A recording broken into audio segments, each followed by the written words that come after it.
Trying to get YouTube to go. Facebook went right away. Looks like we are. Here we go, finally. There we are, finally. Only took 3 tries on YouTube. Facebook went right in. Everybody on Facebook been waiting. We are finally live on YouTube. I don't know what the problem has been with YouTube kicking it off the last few weeks, but it's taken forever. But regardless, we're here to go. Yep, Cindy, it was extremely windy, but we did manage to survive. So Matt's here with us. Kevin's on. Pete, Kevin L. Neil's here, ready to go. Pappy's here. Glad you guys all made it and ready to get rolling tonight in the chat. Joe S. Obviously, if you guys were catching the posts and in the shorts, obviously Wichita swap meet this week. A lot of stuff happening, a lot of things going on, a lot of stuff to talk about. Man from the farm from North Dakota, glad you're here with us tonight. And we're going to shake some things up a bit, so you're going to want to pay attention. I got some ideas how we're going to try to liven things up, so stick with us and pay attention because things are going to get shook up a little bit tonight, I think. So anyway, Brian Dispatch, Kenny Peterson. First off, a bit of sad news. We touched on this a little bit Tuesday night. We lost Gene Winfield this week. Dad's here with us. Obviously, a legend in the car world. That guy got around, was everywhere, and really got out there and met with people and did an amazing job. Legendary customizer, 97 years old. Mark's here with us, hanging out in Arizona. Scott, another Scott Lame, Scott Salyers, Jim's here, David W., John Anderson, Randy's here with us. Randy, I got that other payment, but none of those receipts had an address. So, and I haven't shipped to you in over a year, so I don't have anything to go with on that, Randy. If you get me that address, I'll get those going to you. Ralph's here with us. We'd met Gene Winfield at World of Wheels a few times in Kansas City, as well as at the KKOA show in Salina. Jeff from Ottawa. And also, in fact, actually, believe it or not, he actually gave Addie her first welding lesson. We were in Kansas City one day looking over some stuff he had set out at his booth, and they were doing some what's the word I'm looking for? Some presentations, some demonstrations, and we were talking about welding, and he just asked Addie if she wanted to weld, and he took her around behind the table and slapped the helmet on her, and they started messing around with the welder. So pretty cool memory there. But like I said, every time I ever saw him at any of these events, always a super great guy and a huge loss. But one thing about it, at 97 years old, you got to give the guy credit. He did everything he wanted to do, and he was still traveling up to the last year or two. So pretty amazing, but definitely a sad loss. So sounds good, Randy. Appreciate that. That's right, man from the farm. He did. He lived a heck of a life. Mike from Texas is here with us. And it was awesome the times that we did get to meet him, and it was a pretty special experience for Addie to basically get her first welding lesson from Gene Winfield. So it was pretty cool. But obviously a huge loss for the entire community of the collector car world. And I just wanted to touch on that real quick. So anyway, as far as shipments, just like I mentioned to Randy, there were a few, the guys that paid right after the show last Sunday, that stuff did go out Monday. Everything else did not go out since I was getting ready to go to the swap meet. Raffle prizes have not shipped yet. They'll go out here first of the week. And, the guys that paid Tuesday, Wednesday, things like that, that stuff, I'll get it out this week. I just flat ran out of time. So just so you know, that stuff, other than the guys that paid immediately after the show or first thing Monday morning, there was 2 or 3 of those did make it out. The rest of it, I just didn't get that far. Bill Disc here, out doing some grilling. Nothing wrong with that.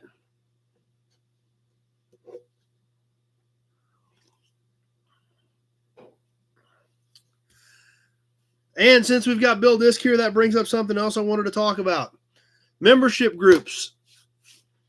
The training area of the membership group. We've been talking about it. Several of you have asked about it.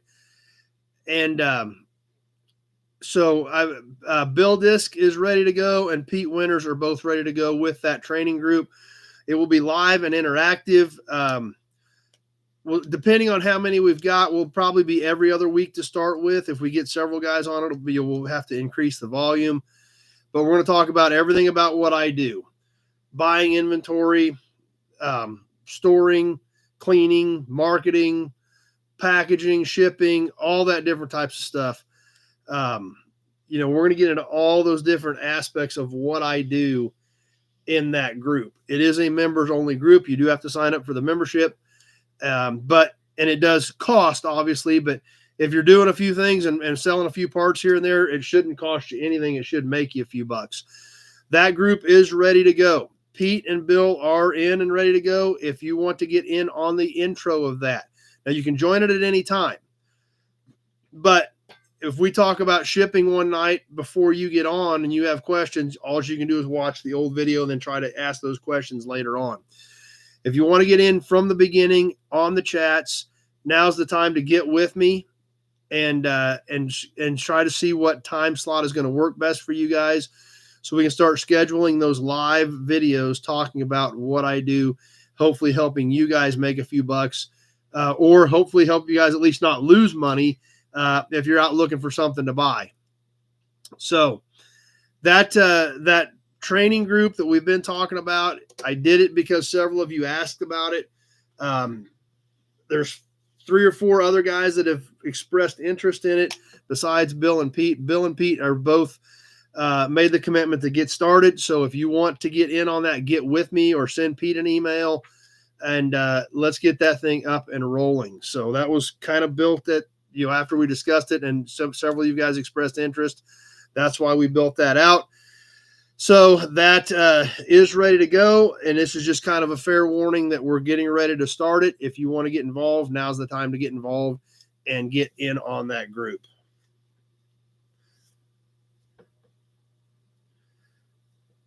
The gathering of the Nobodies, April 26th, here in Great Bend at the yard. We do. Thanks for throwing that up. Pete's email address is up there. We've got close to 20 people that are paid. I just fair warning, I have not put this out there to the public yet. It has been just strictly in this group. Scott's here with us on Facebook. I am going to, this week, I am going to post it on the regular Nobody Else's Auto Facebook page. There's almost 34,000 people on that page. So that I am going to throw it out there if there's some other people that are interested. I've talked to a couple of you guys who are just waiting for some other family commitments to see how things shake out that weekend. So we've got a couple guys kind of in that gray area right now that we've already discussed. But, if we end up with 10 or 15 other people off of the other page that express an interest, then obviously we're going to fill up pretty quick. I don't know if it will or not. I'm just giving everybody fair warning. Briggs made it.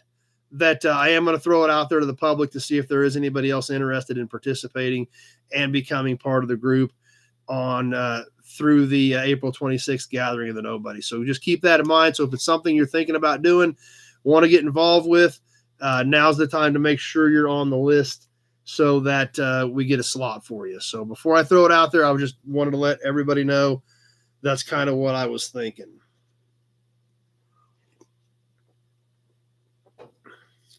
YouTube, I am going to try to tweak some stuff on YouTube. One thing that did happen while I was in Wichita, Mike Gallons of Gallons Media, the guy that taught me a lot of the basics of what I do here, spent some time with him, which was awesome. Guy's a genius when it comes to this stuff. Taught me all kinds of little tips and tricks to hopefully increase some YouTube presence, and hopefully gave me some tips to be able to put out better quality content. So I'm super excited about the stuff he taught me. I understand, Briggs. That's the bad part about this time of the year. You can't pick a weekend that works for everybody. There's just too much going on, and I fully understand that. There is no right answer in the springtime when it comes to car stuff, because there's 100 different things going on every single weekend. So the guys that can make it, it's awesome, but I perfectly understand when it doesn't work.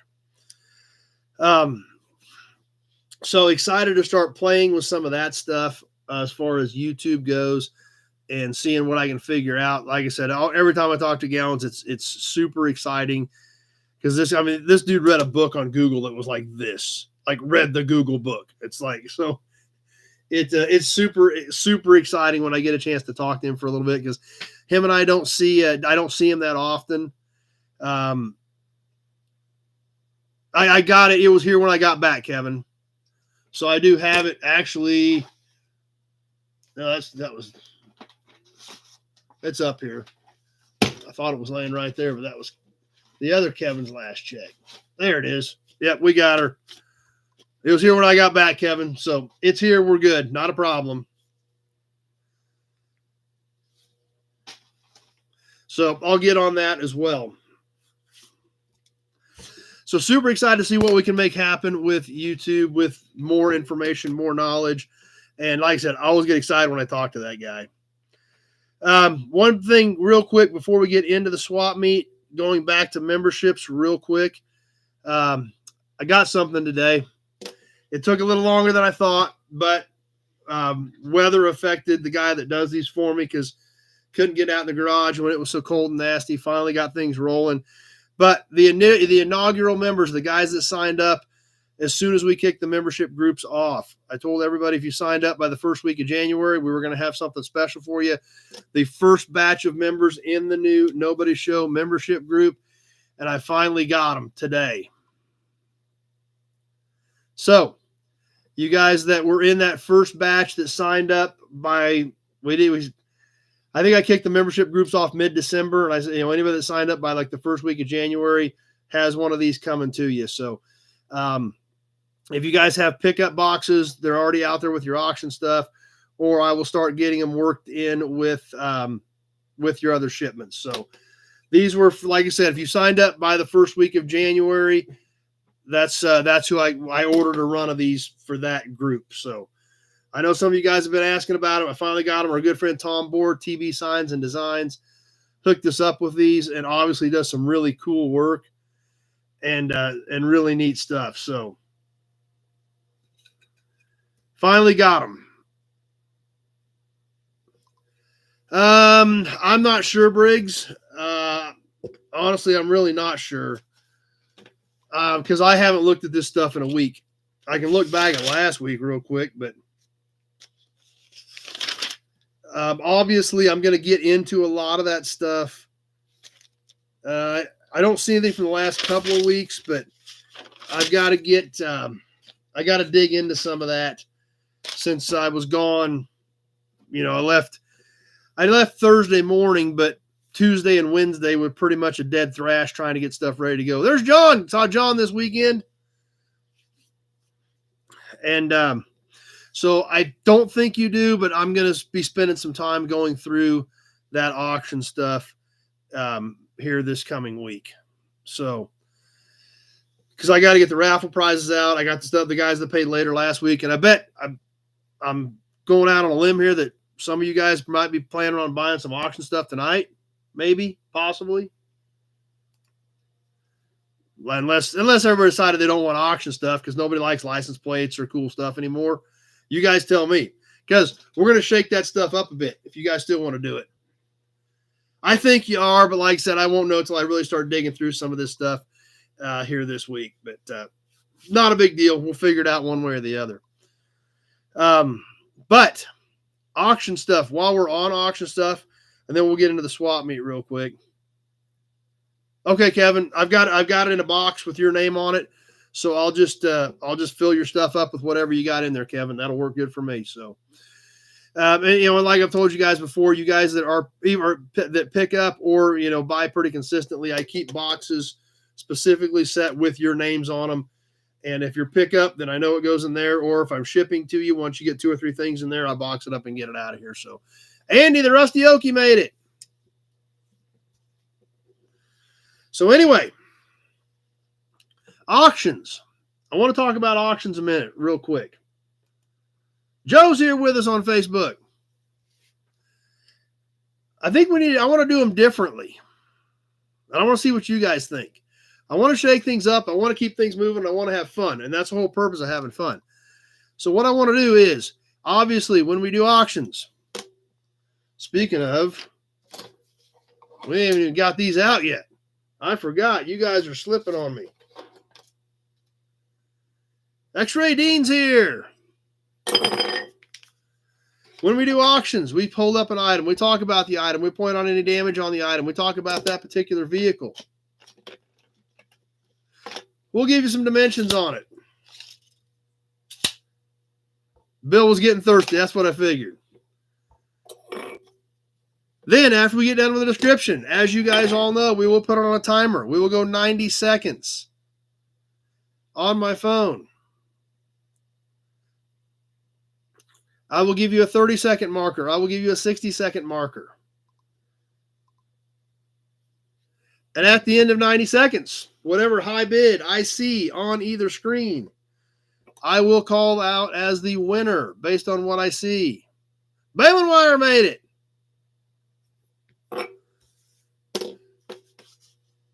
So, here's my idea for auctions.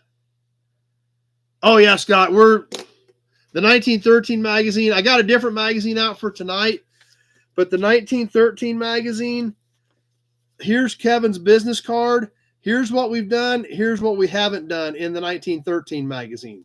So, yeah, it's got lots of cool stuff. I do have a different magazine for tonight, but yeah, we got a long ways to go of digging through this baby. So, back to auctions. My idea for auctions is we'll do them throughout the whole show. We'll do a few here. We'll do a few there. We'll mix them throughout the entire show. Just like this Texas license plate. Texas 1964. I don't think we've done any Texas plates. This one does have some paint loss. Black base with white letters. It seems like Texas had black and white forever, one way or the other. This is basically a standard size plate. 12 by 6, common size for what we're used to. This one does have some surface rust over here, but the thing is 60 years old, I guess now. I don't have a ton of Texas plates, but I found a few in this new batch of stuff that we're getting into. Backside has most of the black still on it. Dean at 10. Dean starting us off at 10. AZ 8542. I don't know a lot about Texas plates, so I don't know if these have county designations or not. But this is a stamped steel plate, including the star. They don't have a dash. They actually used a star probably because it was Texas and they felt like they could. But you can see on the back that is all stamped in. Even the star is stamped in. The 1964 is stamped in. Pretty straight plate, tweaked a little bit. But overall, there again, and a little bit of paint loss over here with the surface rust. But there again, not a bad looking plate. I don't think we've done any Texas plates. I found, maybe 4 or 5 of them so far in this new batch of plates I got. If you guys haven't been with us, I got a whole bunch of plates in here, another 511 plates. So I mix it in there, but there's a lot more different states in this batch of plates. So anyway, I got Dean at 10. Let's get this thing on the timer, and away we go with a 1964 Texas plate.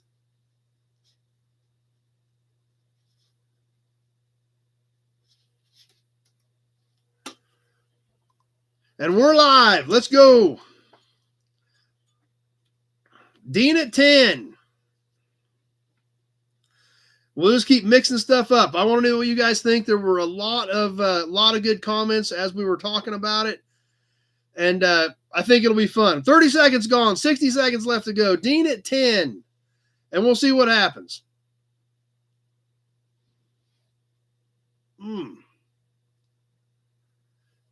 Briggs, 12.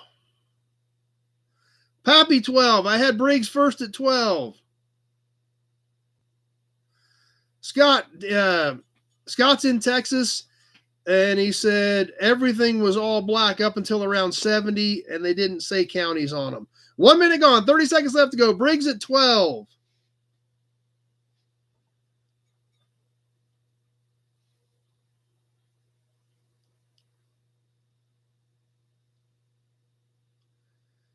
Pappy, 15. Few seconds left, about ready to wrap up on the Texas plate. Pappy at 15.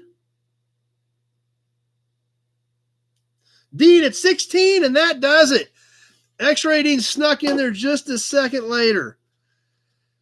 Got that in literally at about 129. 2 more seconds, he wouldn't have got it, but it barely snuck in under the wire. Dean at 16.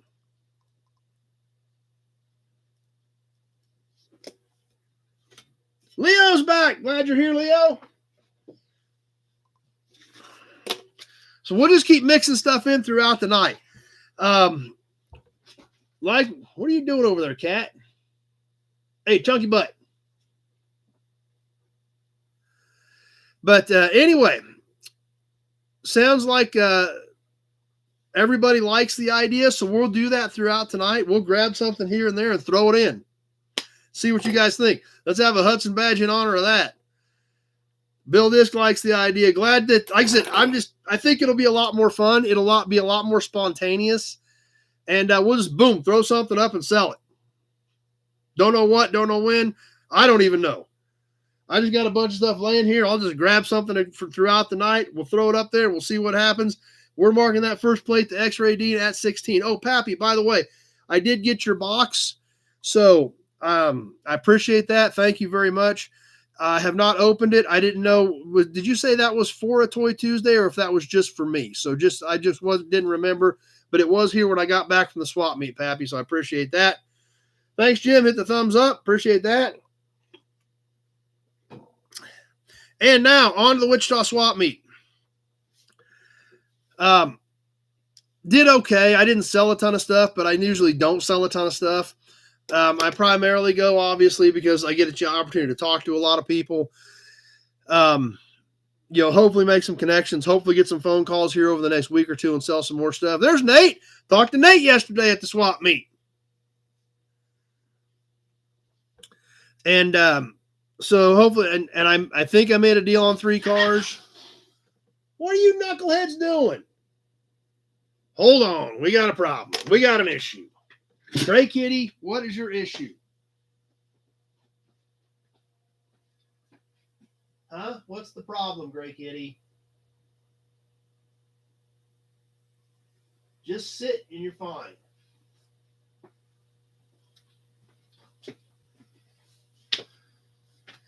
All right.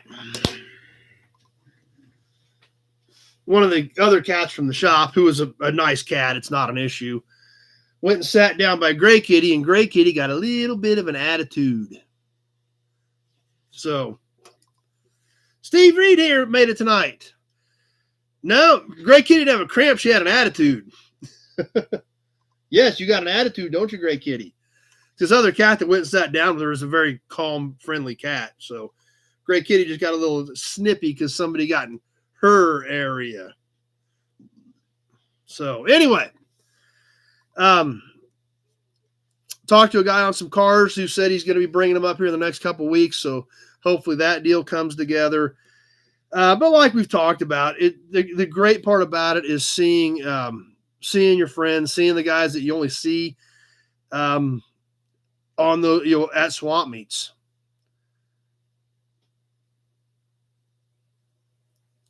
Awesome, Pappy. So.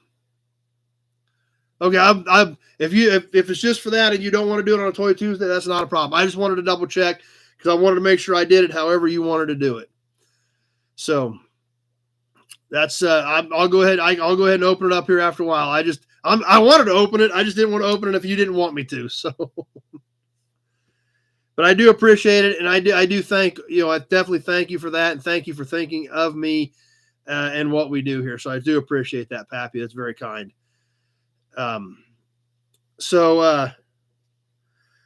But anyway, we'll see how, hopefully the guy calls back on those other cars. I think that deal will go through, and then we'll have some more new content to share with you.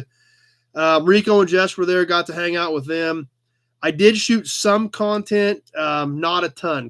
It was just tough. I was just busy. Mom and Dad were there Friday, so I got out a little bit. Did talk to Jim Wicks a little bit. He has a Okay, well, I mean, we'll look at some of it. I'll get some of it out for Tuesday and share it with everybody, Pappy, if that's cool with you. I mean, you're kind enough to send it, so I mean, it's we can sure get some of it out Tuesday night and share it with everybody. So, but Jim Wicks had if you're a Ford guy, this will probably you'll eat this stuff up. He actually had an intake that we talked about. We always talk about something cool Ford with Jim Wicks. He had a prototype dual quad intake, a factory Ford prototype dual quad intake that was never produced. There were a handful of them made as samples, test patterns, but they were never mass produced. He thought 30 or 40 of them, and then the program was killed, and there's only a handful of them known to exist. So, we spent a few minutes and he explained what this intake was, what it fit, what it was supposed to be, and then why it never came to fruition. So, that's what's great about hanging out with Jim Wicks. We all learn so much cool stuff like that.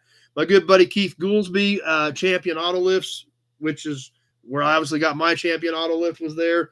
Got to hang out with him a bit, talked about lifts a little bit, and as well as his racing program. He runs the World Series of Pro Mod, was in Florida running the World Series of Pro Mod this winter with his Black Pearl Camaro. So did talk to him a bit. We'll have that in the video. Then, like I said, never did get a run around with Jess and do anything this year. Got a few clips here and there. Just timing was just tough to get it done. There's Frank. So I got some content, but not as much as we typically have. But at least it's something. And overall, it was a good weekend. I didn't buy a lot of stuff. I did buy a few cool things that we're going to be checking out on some upcoming Toy Tuesdays. And not a lot of parts. I found a few parts I found a killer Dodge tailgate. This tailgate has an awesome look to it. I think it's 50s era Dodge. It's like faded original orange paint with the big white Dodge letters across it. It's pretty neat. So, and like I said, and shocking to probably absolutely no one on here, I bought a few more signs. Yeah, wow. You about fell out of your chair, didn't you? So we'll be sharing some of those with you. Overall, like I said, it was a good time. Great to see people. Like I said, got to see Nate, got to see John Sanderson, and of course Rico and Jess, and several other of you stopped by and said hi, and which is great. That's always great putting names to the faces we see pop up here sometimes, and even some of the guys that don't comment come up and just say, hey, I enjoy watching, which is great. It means a lot that you're enjoying what we're doing, even if you don't comment, but you like to hang out and have a good time with us. So that's awesome. I'm sure and I know I forgot to mention some of you tonight, and it's nothing personal. It's just there was a lot of stuff going on this weekend. But like I said, overall, it's still a good time. It's still fun. Oh, that sounds like an interesting piece, Briggs. Is that a dual quad unit as well? Because there can't be many of those out there. So anyway, the swap meet was not a huge success financially, but it was a good time, and hopefully over the next few weeks it will make a few bucks for the time I invested going down there. But like I said, worst case scenario, I got to hang out with Rico, and Jess was hanging around too, as usual, babbling about her birthday month, blah, blah, blah. So oh, and speaking of birthdays, I haven't seen him jump on yet. I've been waiting for him to jump on, and I don't know if he's going to get on tonight or not, but if Tractor Mike gets on tonight, it is his birthday. So if Tractor Mike jumps on, it actually is his birthday, not like Jess, who beats that horse all year long. So but anyway, always a good time at the swap meet. So, and I did renew my spaces for next year, so we'll see what happens, and maybe we'll see some more of you then. Basically a high rise laid sideways. Okay. Sounds interesting. Sounds like an odd duck. Can't even hardly picture that. Copper Wire's here. John said he only sold 2 pieces, but he did sell his 37 coupe. And I did shoot some video of that 37 coupe. There's number 1. John sold a 37 Ford coupe there. That was a clean car. I got some content on it. I did do a quick walk around. He had it on the trailer, so I didn't get too carried away with it. But I think you guys are going to get a kick out of that 37 coupe that John sold. So anyway, that was the Wichita swap meet last weekend in Wichita, Kansas at Century 2. Now, what happened after I got home? Scott's birthday is Wednesday, the big 65. Wow. Dan from Defiance. But anyway, while I was in Wichita, I actually did pick up a car this week. And you guys are probably thinking there's no new inventory to talk about because there's no new inventory because I was too busy getting ready for the swap meet, so I didn't have time to mess with picking up cars, which I didn't. But when I was at Wichita at the swap meet and I was sitting in the hotel Friday night after me and Rico went and ate and had to listen to Jess while Rico and I ate. I hope Jess is watching. Actually, that picture I got of her is awesome. If Jess isn't on here, I'll show you this picture I took of her because it's hilarious. Where'd that go? I had a hilarious picture of her.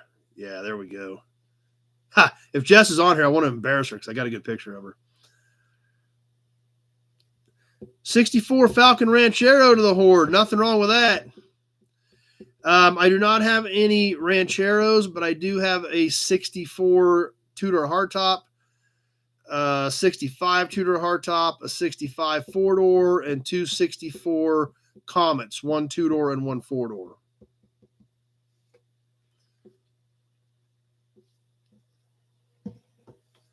Yeah, no kidding. Definitely. So anyway, we get done eating. We go to the Cracker Barrel. We have some chow. I get back to the room and just thinking around on the computer, checking a few things out, and checking out a local classified ad. There's a local classified, kind of like a Craigslist for Central and Western Kansas is basically what it is. And I find this ad. I figure this will probably be gone, but I'm going to screenshot the ad and try to get out of the swap meet at a decent time. And then I'm going to check on this car. I'm going to call on the way back and see if I can get a deal worked out. So here's the ad. I'm going to read you the ad before we talk about the car. I'm going to read you the ad. New inventory. I did pick up one car. So obviously we got a few parts from the swap meet and a car to talk about. Here's the ad. This is the actual text from the ad. Okay. If you guys are ready, this is what I saw on the classified ad website. Okay.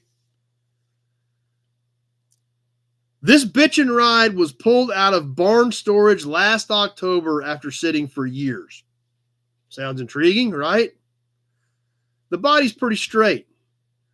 Unknown if the powerhouse 4-cylinder Mitsubishi under the hood runs, as I haven't had the mojo to even be worthy of piloting this spectacle. The glass is good. The interior is a mouse haven. Back in the day, Frank Sinatra was a fan of these, and you can just feel the pimp juice oozing from every crushed velvet square inch. Or is it mouse pee? Could be either one. Seller is not responsible for unwanted pregnancies realized in the spacious backseat playroom of this vehicle. Add it to your stable of stallions. That was the text of the ad. Billy Bowman's here. So obviously, you got to go buy that, right? So what is it? You're pretty close, Dean. Dean's really close. Dean is actually extremely close. Not quite, but very close. The 4-cylinder Mitsubishi obviously was used by Chrysler. Ryan, are you all right there, buddy? That's a heck of an emoji. But Dean's K-Car Imperial guess is on the right track, but not quite exactly there. Nope, not a Charger. But that's also a good guess. One of those little Chargers. But however, Balin Wire, you missed the part about the seller not responsible for unwanted pregnancies realized in the spacious backseat playroom. So that would take out the little Dodge Charger because you don't have a backseat playroom that could result in unwanted pregnancies. New Yorker, no. Maserati K car, no. But you guys are all beating around the edge and getting close. Huggy Bear wrote the ad. Hey, that could be true. We're getting really close, but nobody's gotten it yet, and nobody's probably even thought about what this thing was. Because they only made a handful of them, a small handful of them, right around 1,500 to be exact. They made them for 4 years, and they made just about 1,500 of the 1985 Chrysler K-Car Executive Limousine. Yes, I bought a K-Car limo yesterday. I don't know why, but it's hilarious. And it's super epic. So I am now the proud owner of a K-Car Executive Limousine. Cartier edition, by the way. The Pentastar is a little jewel-looking Pentastar that says Cartier on it. This thing is epic. It is hilarious. It's been sitting for years. I don't know what it would take to get it running. Just need someone to drive me around, but it's hilarious. So I was excited about it. It's dumb. I don't need it. What are you going to do with it? They made them for 4 years, 83, 84, 85, and 86. The bulk of them were 85s. About half of the production was in 85. About 750 cars were built in 85. Just a handful in 83, just a handful in 86. The bulk were 83s and 84s. Or excuse me, 84s and 85s. And it, like I said, it's hilarious. I don't know if anybody needs parts for a K-Car limousine, but we now have one in stock just in case. No, actually it fit on the trailer perfectly fine. Pick up the nobodies at the airport, and I don't think it'll be going that quick. Thought it was a custom. They were a custom done by ASC. ASC built them. Extended the rear doors, welded the bodies together. It was ASC did the conversion on them, but they were sold through Chrysler dealers with a factory warranty as a Chrysler car. So auction cruiser for me and Tractor Mike. Yeah, it does have a trailer hitch on it, Randy. I don't know why. It's got like an 85 horse 4-cylinder, but it does have a trailer hitch on it. I don't know what you're going to pull with it. Maybe you can pull your golf cart to the golf course in your executive limousine, but you're not going to pull much else with it. And you're not even going to go uphill with a golf cart probably. So that's right, John. How many nobodies can we stick in a K-Car limousine? I don't know. Ryan bought a mouse house yesterday, also a F550. Gonna pull some ladies with it. Yeah, something like that. It is, the inside is all leather and crushed velvet though. Dude, this thing has a divider window. Yes, it literally has a divider window in the K-Car Executive Limousine. So it's hilarious. I couldn't not buy it. So I'm kind of excited about it. It's gonna be a fun video to do. And I actually ended up buying a few more cars while I was there. You guys rent it out. It would take a lot to get this thing up and going. It wouldn't, I mean, I'm sure you go buy a running and driving one way cheaper than you could actually get this thing going. Believe it or not, the deck of my trailer is 20 foot and I had plenty of room. I had room on each end. So it's probably only 16 or 17 feet long. Get a Hudson badge for buying the cheapest Camaro in America, sight unseen, only 2,800 miles away. Sure, we'll give you a Hudson badge for that.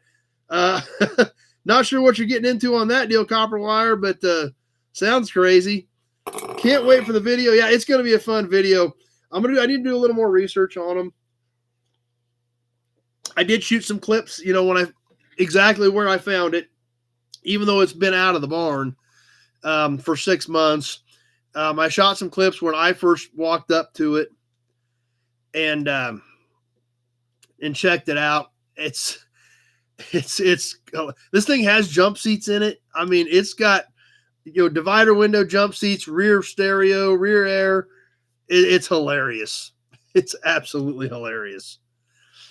So I'm excited about that. Plus, I got a couple of other cool Mopars that I ended up buying while I was over there that I hadn't even planned on. I just went over after the executive limousine, but ended up buying a few more as well. So we'll get those drug back, and hopefully we can talk about those next week. So anyway, it's going to be hilarious, and it's fun, and it's cool, and that's the whole purpose of it. That's why we do this. But anyway, that's what we got for new inventory as of this week. And anyway, the next item's up on the auction block. How about some old comic books?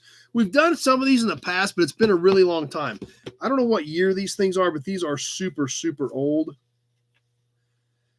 1937 and 1939 is the copyright on that one. Copyright 1941. Who likes old westerns? Tim Tyler's Luck. Look at these old comic books. These are super cool.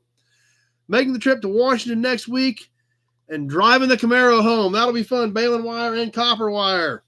We're going to sell a pair of these. This one, I think, was 1937 and 1939. This one, copyright 1941. We've done a few of these in the past. It's been a long time. I found a couple more while I was getting ready for the swap meet on an old swap meet tote. So I thought I'd throw them up here to see if you guys were interested in these. The last few we've had, you guys liked and thought they were pretty cool. These are the little mini thick comic books from the late 30s, early 40s. They are both pretty much appear to be intact. Lots of pictures in them. Or illustrations, I guess, not really pictures.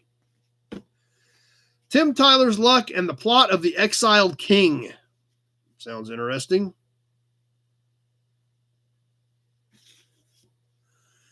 And Terry and the Pirates in Mountain Stronghold. So, you guys still like these things? Like I said, we've sold some a couple years ago, and I found these going in an old swap meet tote, so I thought I'd share them with you guys, see if there's any interest in these.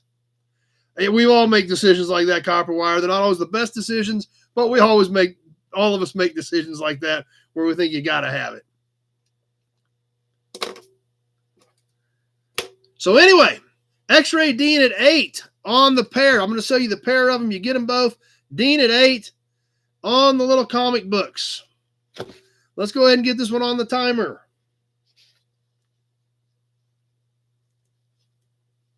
We are live. We're ticking away. Dean at 8. You're going to get both of them.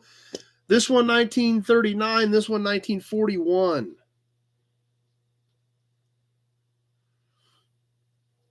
Making my notes here so I don't forget what we're talking about. This is the one that was copyrighted 39, I think. 30 seconds gone. Yes, copyright 1939.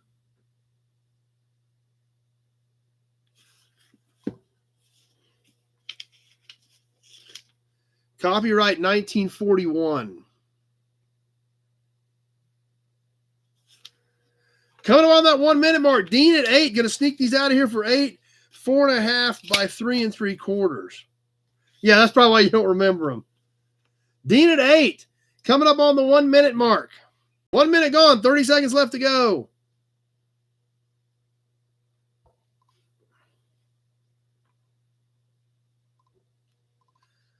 They're like comic books. They're just little comic books is what they are. Lots of illustrations. Just about ready to wrap it up. Dean going to get these out of here for 8, it looks like. No, Balin wire at 10. And that does it. Balin wire at 10. We'll put those in your pile.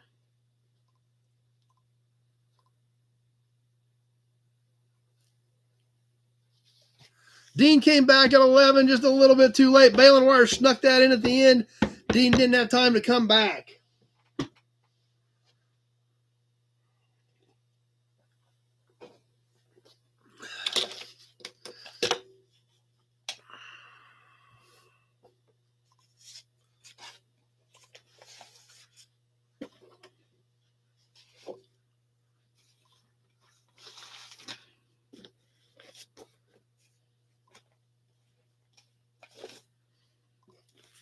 All right, as we keep moving along, we'll keep sliding auction stuff in here and there. You guys tell me what you think and what we're doing, and see if we like it or not. What's happening on the No Buddies page? If you haven't been over there to check out the No Buddies, get over there. Andy or Zach will get you in, answer the questions, and check out what is going on the No Buddies page. Let's check it out real quick. Matt, the Boise Roadster Show, uploaded a bunch of pictures of some really cool stuff. Sounds great, Bale and Wire. Yep, I just got to update that list from what you got last week and this week, and we'll run through it all and figure out where we're at, and if I need to get it shipped or what, or if you're going to pick it up when you're here, whatever we need to do. But I got it all earmarked. I got the list ready. I just need to update it. So sounds like a plan, Bale and Wire. We'll get it all sorted out. Swap meet in Michigan that Jim posted. Oh, Austin posted some pictures from the World of Wheels in Omaha with the Glenn Prey car. What else is happening this week? Matt got, that 55 Ford promo wagon. That's sweet. So anyway, there's some great stuff on there. If you guys are not on the No Buddies Facebook page, jump over there, answer the questions. We're at 94 members, almost to 100, pushing that 100. What color is the shop cat? Well, there's about 10 of them. In here, there's 2 black ones and a gray one in here right now. And there's half dozen more out in the shop. So jump on over to the No Buddies page, answer the questions. Let's push that over 100 members. Let your friends know. And I've seen Andy made a post welcoming the new members, which is great. Super appreciate you doing that, Andy, to make sure everybody knows they're welcome over there. And the stuff you guys are posting and the interaction over there has been awesome. Like I said, I don't comment on a lot of that stuff. I do check it out a couple times a week. It's cool to see what you guys have going on over there. And I do enjoy watching what you guys have and what you're throwing up on there. It's pretty cool to check out. So anyway,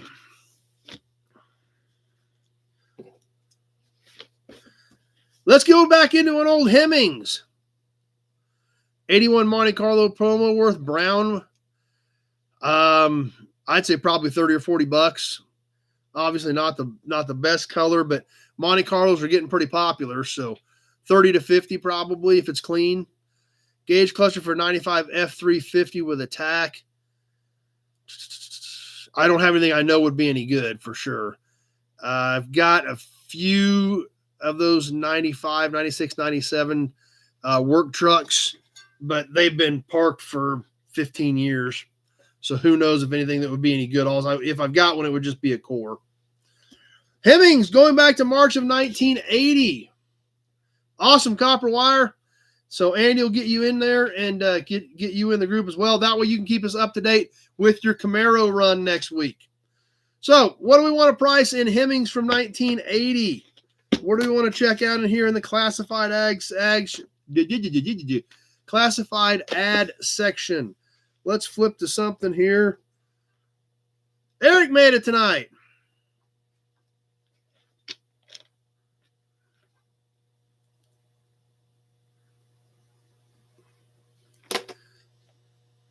I'm starting the 80s off the right way. GM moved the GM Heritage Museum to Flint area, opens May 18th. So that's definitely good to know if anybody's going to Detroit and wants to check out the Heritage Center. Yeah, Scott, we talked about that actually right out of the gate tonight. It was one of the first things we talked about, Scott. So, yeah, we definitely caught that. Ford 32 and up for sale. What do you guys want to see? What do we want to look up in Hemmings from 45 years ago? Awesome, Andy. Appreciate that. Thanks for getting that taken care of. And maybe we'll get to 100 members here pretty quick. It's exciting. AMC. Let's see what we've got in the A section. In 1980, Hemmings was just literally the Ford section and everything else was by letter. A, B, C. Chevrolet and Ford had their own sections. Everything else pretty much by letter. Let's get into the A's and see if we've got any interesting AMCs. Cosworth Vegas. Okay.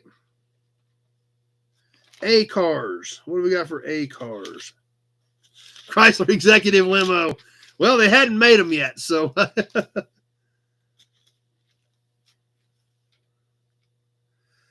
69 Hurst AMX, one of 52 built, factory race car in excellent condition, very rare, no miles, 10 grand. That was crazy money. Good idea, David W. Let's check out a couple other AMCs and see what we got for Vegas.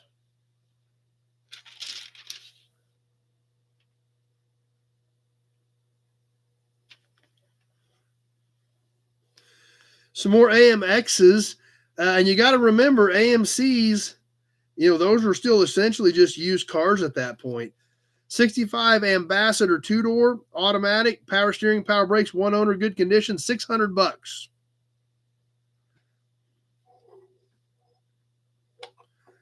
70 AMX, A sedan, former record holder, new engine, every race option, plus four-wheel discs, but that one does not have a price on it. 68 AMX, fresh 390, 4-speed, many parts new or rebuilt, never seen snow, salt, body in excellent. Car's 98% restored, $3,200. Let's see if we've got any Cosworth Vegas in here. Yeah, prices are crazy cheap. But at the time, this was pretty good money. Now, and please, and you got to bear with me because, like I said, none of this stuff is in order. I agree with that, Scott, and we talked about that a lot when we talked about Gene earlier because Gene Winfield was a genuine guy. There's no doubt about that.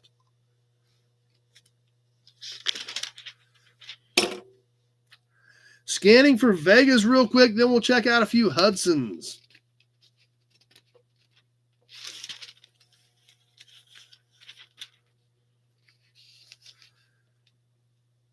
And there may not be many Vegas in here because, they were essentially still used cars. Now, obviously, the Cosworth was a specialty car.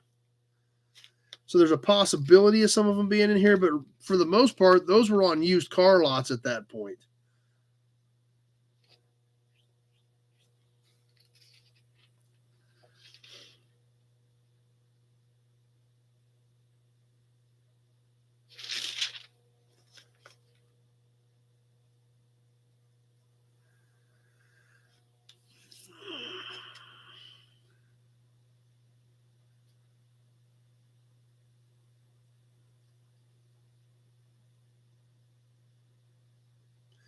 Not seeing anything for Vega.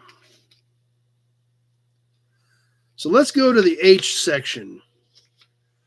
I did not know there's a salt mine under Detroit. I know there's some salt mines in Kansas over towards Hutch. Yeah, that's another good point. A new Mustang or Camaro was only 12 or 13 grand back then. Let's see what we got for Hudsons.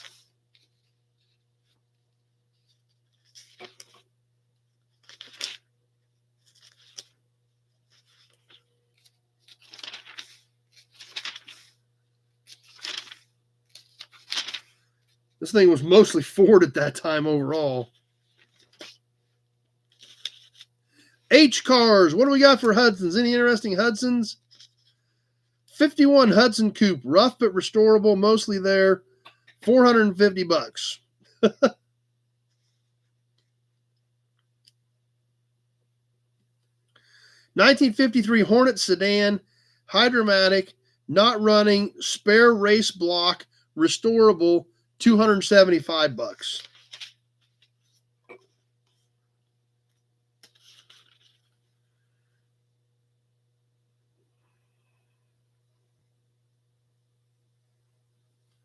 Here's something interesting. 46 Hudson pickup. Those things have gotten extremely popular. 46 Hudson pickup. Exceptionally nice truck.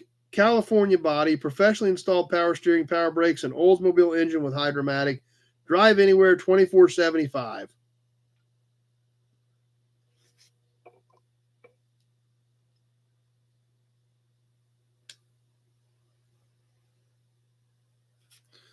Let's see what we got for Packards. Then we'll get ready to move on. It's always fun taking a few minutes and checking out some of these old prices.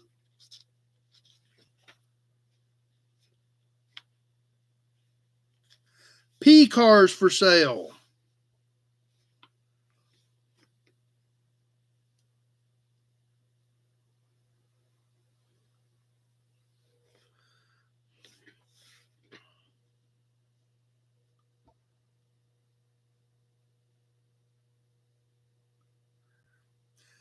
And Packards are mixed in here with Plymouths, Pontiacs, Porsches, and anything else you can think of. So let's see if we got a few interesting Packards to look at here before we move on. 34 Packard 7-passenger Phaeton. Mint has all the trimmings and goodies. Fabulous tour car, super investment, $59,500. So obviously a 34 Packard dual Phaeton, a heavy hitting classic, 60,000. You know, today that's probably $750,000. Big Job's here. Glad everything's going good there, Big Job. That's good news. 37 Packard formal sedan, division window, one jump seat, new exterior, interior chrome, excellent original drivetrain, 68,000 miles, 17,900. So the heavy hitting Packards were still commanding some pretty big bucks, even in 1980.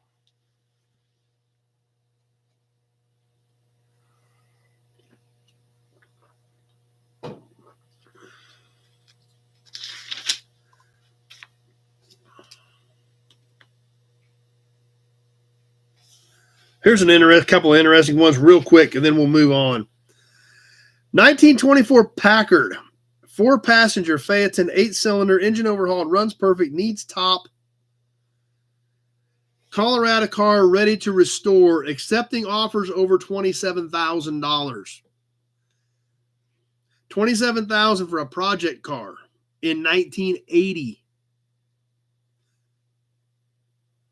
1934 Packard sedan, recent professional ground-up restoration, AACA Senior. First prize, 8-cylinder dual side mounts, $34,500. So it's kind of crazy. Those heavy hitting Packards, even at that point, were still commanding big bucks for 1980. Especially like when you know the comments that yeah, you're exactly right. That was it may have been a good chunk, may have been most of a house back then, copper wire. But that's what's fun about this. You guys so far have enjoyed it. We've been doing this for 3 or 4 weeks now. If you guys are happy with it, we'll keep working a few in. Balin Wire sent us a few old ones, and I've got some other old ones. I need to dig some of those out back from the 60s and get into some of that stuff. But so far, it's been a lot of fun doing this. I hope you guys are enjoying it. If you're not and we don't want to do it anymore, you just let me know. But it's always been kind of cool and kind of fun going back and checking out these old prices. We always had fun when we have classifieds in the regular magazines, so we just added it as a segment. Hudson Badge. Definitely keep doing. Okay, sounds good to me.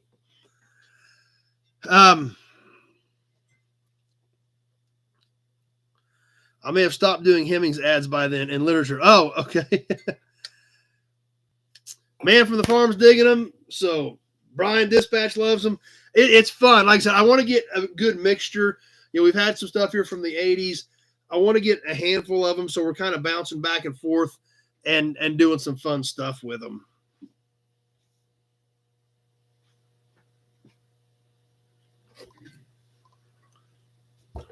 Time for some badges and caps. Let's start off with an emblem tonight. This is not a real fancy or elaborate emblem, but I've always liked these. They're just nice and clean. And I just thought the size was cool, and I've always liked them. In 1962, the Buick Dash, the full-size Buick Dash, obviously had the cluster in front of you, and then on the passenger side, it had a speaker grill that kind of mimicked the shape or the curve of the dash. In the middle of that speaker grill, they had the emblem designating the model of the car. What we've got tonight is the Deuce and a Quarter, the Electra 225 dash emblem from the 1962 Buick. These were a nice formal-looking emblem, block script on here. These were all, each car had it. The LeSabre had one that said LeSabre, Invicta as well, and as well as in 1962 for the first time, the Wildcat with a limited production run of 2,000 cars. Which eventually replaced the Invicta, becoming Buick's luxury coupe based on the full-size chassis. And then, of course, in 1963, the Riviera came out. Looking for a DeSoto emblem. Probably got something laying around, man from the farm. We'll see if we can get one of those worked into the auctions here, maybe. So these were just kind of a nice, clean dash emblem that sat right in front of the passenger, mounted to the speaker grill. They're not big. They're not fancy. I just always thought they were a nice size and a clean emblem. 6 1/4 long, but only about 5/8 of an inch tall. So just over 6 inches long, just over a ½ inch tall. They just mounted right to it. The crazy part about it is just this basic small emblem that went on the dash. This is actually chrome-plated pop metal, not a piece of plastic. This is an actual metal, cast metal badge, screws that go right in the back of it. This is an applique, a metal applique that stuck in here. I'm sure these housings were all the same. The applique was different, whether it was LeSabre, Invicta, Wildcat, or Electra 225. And just thought these were always a clean, interesting looking emblem. So that's why I thought we would slide it in tonight for the 1962 Buick Electra 225.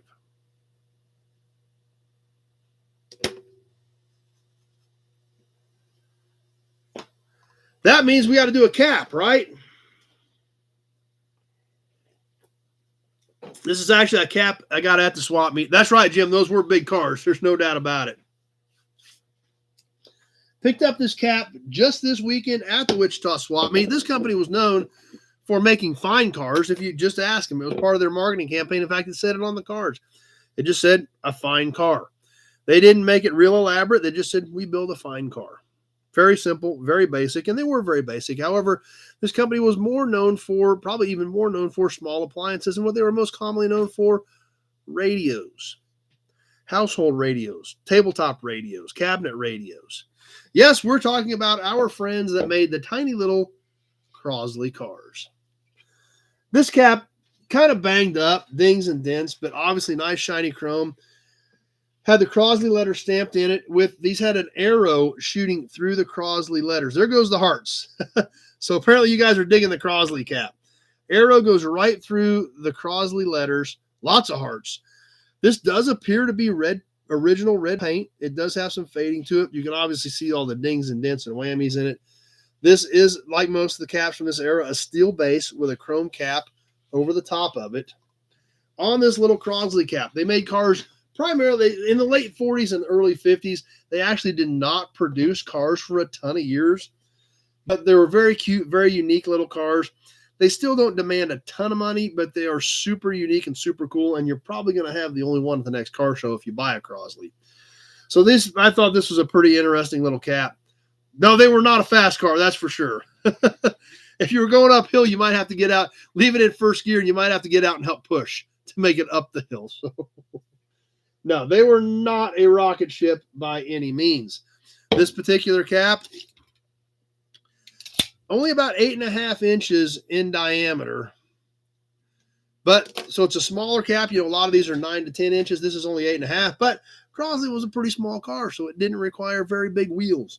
In fact, they may have been like 12-inch wheels. This was like a full cap on the wheel almost. So, and that's a very good point. You could probably put one in the back of an Electra 225, so you had a backup car with you in case you had a problem with your Buick. So kind of an interesting piece. The 62 Electra 225 dash emblem for the emblem tonight, and for the cap, the Crosley hubcap for the little tiny Crosley car. So anyway, guess what? This is an extra. I've already got it. Next piece we're going to sell is this Crosley cap. Heading out to one of you guys for your collection. Who has a Crosley cap on their wall? Somebody is going to. Obviously, we've got dings and dents in this one. The back's not beat up or clobbered. Original paint. Still looks good. Nice shiny chrome. And the nice part about it is there's a little whammy in the C over here, but overall the Crosley is nice and clear. Yep, we'll get to the promo. Kevin starting us off at 10. Yep, the promo is actually coming up next before story time. But we're going to sell something in the meantime. Kevin L at 15. Let's get the timer going on the little Crosley cap. We are live and we are going.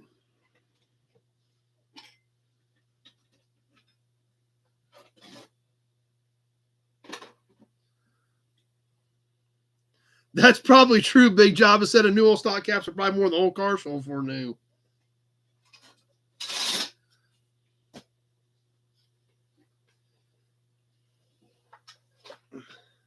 $30 seconds gone. 60 seconds left to go. Kevin at 15.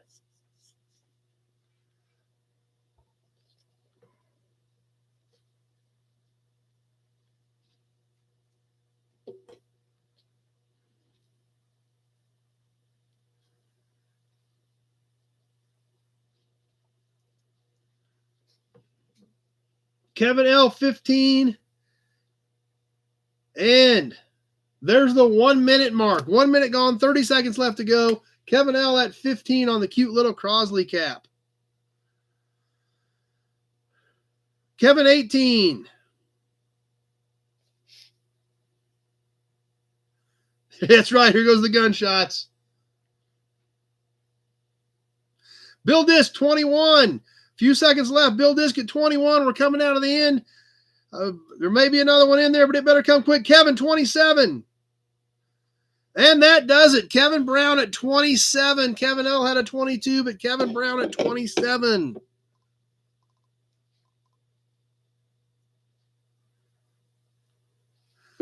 So we'll add that one to Kevin Brown's box.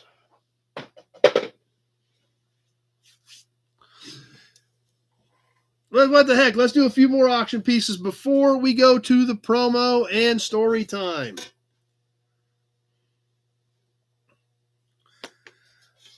Let's squeeze in another license plate. Going up north to North Dakota. 1958 North Dakota. This is really in pretty nice shape.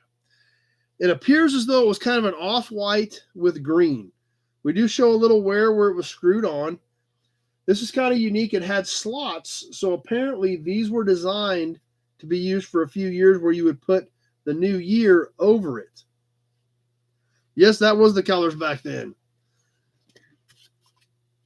1958 North Dakota, the Peace Garden State. Now, this is actually a printed plate on a metal base. This is all stamped steel, but there was not a painted plate. It was a printed one because the back is still raw. 1958 North Dakota Peace Garden State. So like I said, we've got some states we haven't been doing much with, kind of some different, cool, interesting stuff. And who's interested in North Dakota plates? Let's get this one going and on the timer on the 1958 North Dakota. Briggs at 10.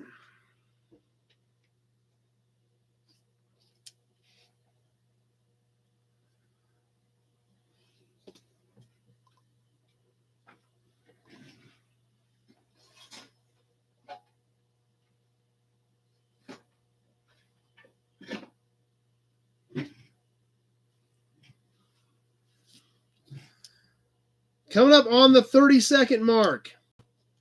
And there's 30 seconds, 60 seconds left to go. Ken at 25.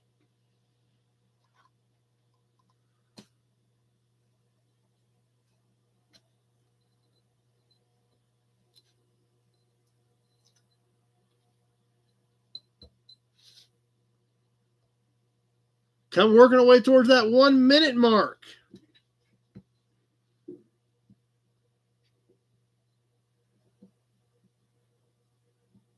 One minute gone. 30 seconds left to go.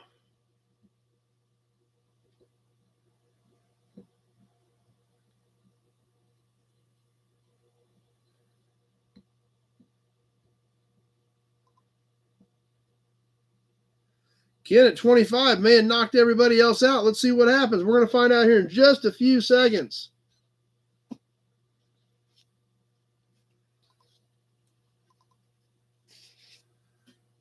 And that does it. Ken at 25.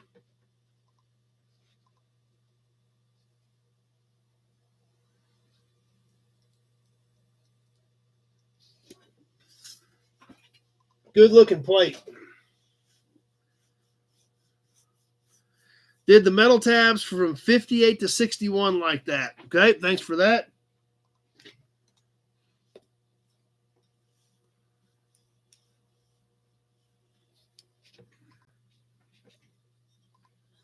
All right, let's catch one more piece. Then we'll catch a few more items in the chat and kind of keep working plates in, or keep working auction items in. We do have a few more plates, but we haven't done a horn button in a while, and this is a great horn button.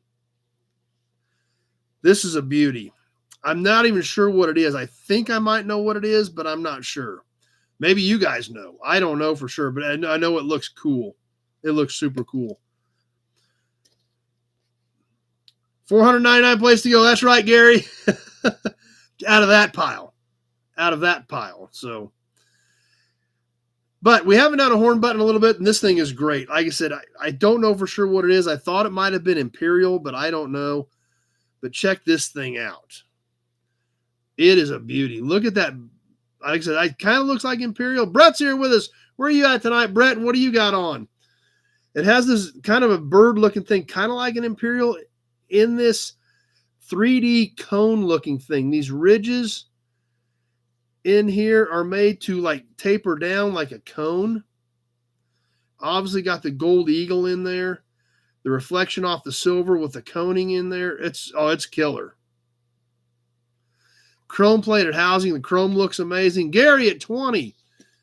Even still does have the clip on the back if you needed to use it. But it is a pretty, pretty piece. Load of plastic pipe out to California, or out of California to Utah in northern Nevada right now. Glad you're joining us tonight, Brett. 3 inches in diameter. John at 25. 3 inches in diameter. Just a cool looking little horn button. Just not even sure what it is, but the 3D type effect of the depth in the center of this thing, it's a neat piece. Let's get her on the timer. We got John at 25. Kevin L, 30.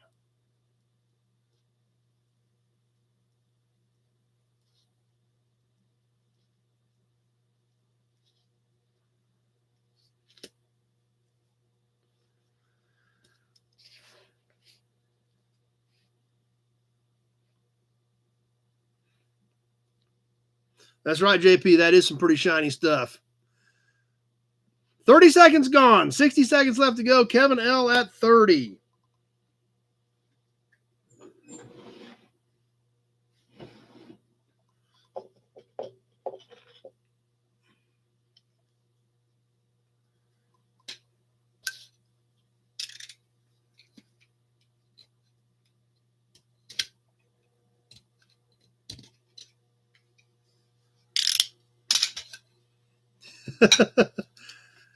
One minute gone, 30 seconds left to go. It is a nail biter, isn't it, Randy? It's a cool piece, so you never know what's going to happen when you got something really cool.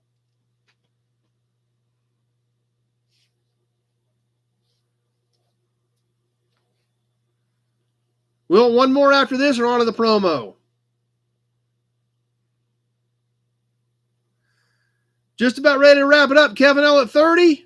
Few seconds left.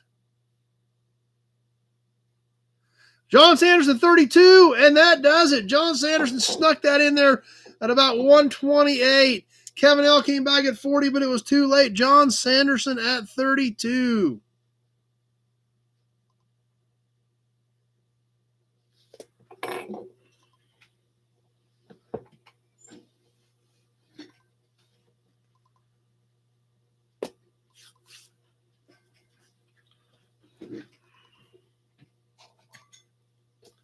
That wasn't pretty good shooting because Kevin L didn't have time to even think about coming back. He got it in there, but it was still 4 or 5 seconds too late before it got done. So, Hudson Badge. One more auction or on to the promo? We got more auctions coming up. Don't worry. I just know if you want to squeeze one more in right now or move on.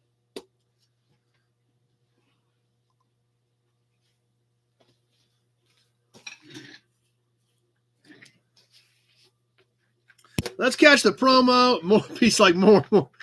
Let's catch the promo. Then we'll do something else. Then we'll sell something else. Tonight's promo, Once again, out of the Chevrolet collection that Dad and I got in September, went to an auction where these people in North Central Kansas had owned the Chevy dealership from up into the mid-'80s. Had 84 promos that day. Dad and I ended up with 49 of them, plus the one for Tractor Mike. So it was a fun day. We got a lot of cool stuff. Tonight, we're going to check out one of the horn button was DeSoto. Oh, I bet you're right. Probably 59 DeSoto. I bet that's right, Dean. So this is one of the not as exciting ones, but there again, condition on these is excellent. What makes this even less exciting is the color. But we're still going to squeeze them all in, even though this is one of the less exciting ones. We still got some absolutely killer stuff coming up. We got some Corvettes coming up that are going to knock your socks off. So pretty excited about that stuff. But tonight, these cars are starting to gain in popularity. I'm starting to get calls for the parts for them. Unfortunately, I don't have any of them. And this is not the most attractive color. I'm kind of surprised they even really, well, of course, they probably had the promos available in whatever colors the cars were available in. But what year is this one? The 1979 Chevy Monza in camel. A metallic brown Monza. Yep. This was probably not the flashiest promo you could get in 1979. Obviously, just like all of these, condition is second to none. You know, there's no damage on this thing. It's not beat up. It's not scraped up. And I did get 3 or 4 Monza promos there. We've got 1 or 2 more we're going to check out. And of course, there again, Tractor Mike got 62 Impala SS convertible because his grandpa's got a 62 Impala SS convertible. Made pretty good dirt track cars out of these. I didn't know you use Monzas for dirt track cars. So obviously the lights and everything all still intact, interior intact. Just that's about right, Big Job. Just not the most attractive color to be putting out on your promo models you're handing out to people. But there again, they made them probably in whatever colors were available. This one was actually painted. I don't know if you guys can tell on your end or not, the interior as well as the bottom of the car, slightly different color. They were molded in brown. And that's right. It would be a rare color on the car, let alone on a promo, because it was not a real popular color to order, I'm sure. But you can see there where it definitely is different on the external versus the bottom. So these were painted, and it does have some metallic in that 1979 camel. So there again, not the most exciting one, but we're going to go through them all. We're catching the kind of the average ones, and we also got some amazing ones coming up. One more pickup, one more station wagon, some just amazing stuff. But tonight, we've got the 1979 Monza in camel.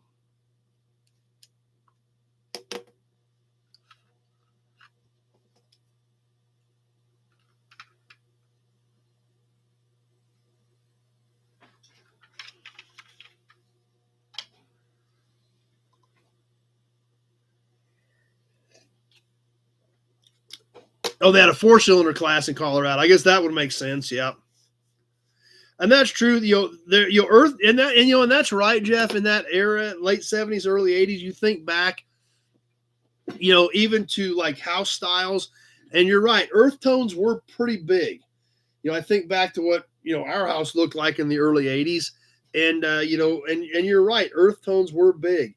Like the gold appliances. I don't know what they called them. There was that dark yellow that they called some sort of a gold on most appliances back in the day. So you're right. That is another good point I hadn't thought of, Jeff. Earth tones were pretty big back then, and greens as well. There were greens on a lot of appliances. So yeah, earth tones were a lot bigger in that time period. Come to think of it, that's another good point. Harvest Gold. That's what I was looking for, JP. Thanks. Harvest Gold. That's exactly what I was looking for. That they used on like 87.9% of appliances that were built in the late 70s, early 80s. Gary 68 C10 is also camel. So yeah. They were pretty popular back then when you think about that time frame and put it back into perspective.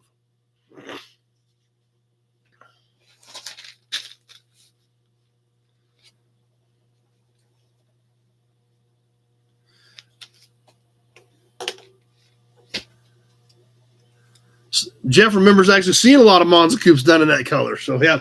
So it may have been more popular than we thought. But there again, when you think of the earth tones in the late 70s, early 80s, that would make sense as to why they were making promos in those earth tones.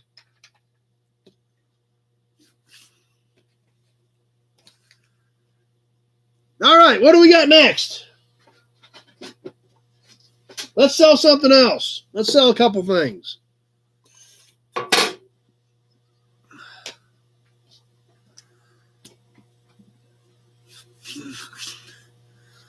How about another plate?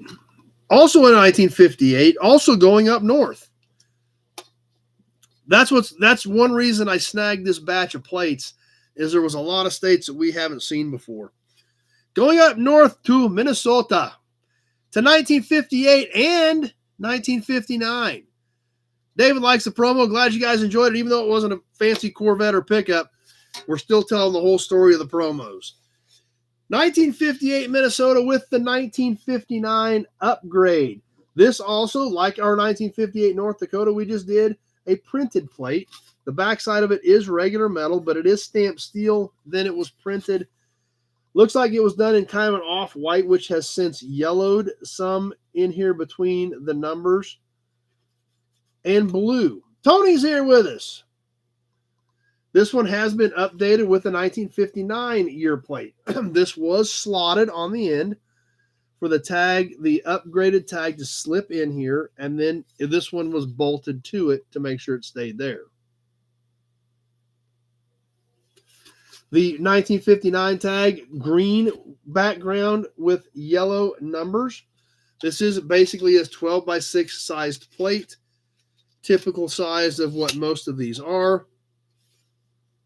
Browns Trans Ams are cool. Not Monza's not so much. 10,000 Lakes, Minnesota from 1958. So what do you guys think of the Minnesota plate? We ready to sell this one? Come on, open up. Briggs at 10.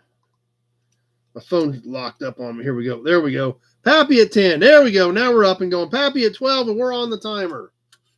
Martin's here.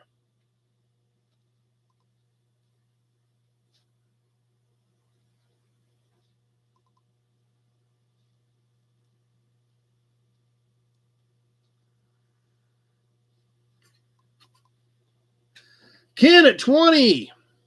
Martin at 21. Yeah, that's what's kind of neat about it, having the update tag. It is slotted for it, so they were made that way, kind of similar to the North Dakota. Martin at 21 as we hit the 30-second mark. 30 seconds gone, 60 seconds left to go. Ken, 26.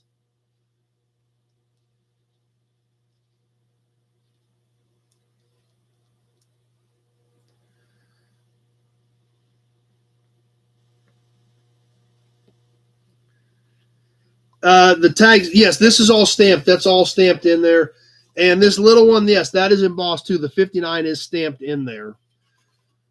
1 minute gone, 30 seconds left to go. Ken at 26.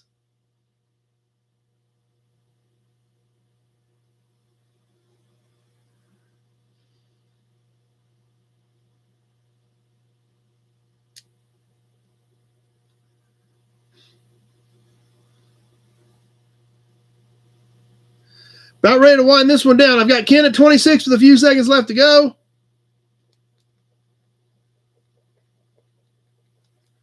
And that does it. Ken at 26.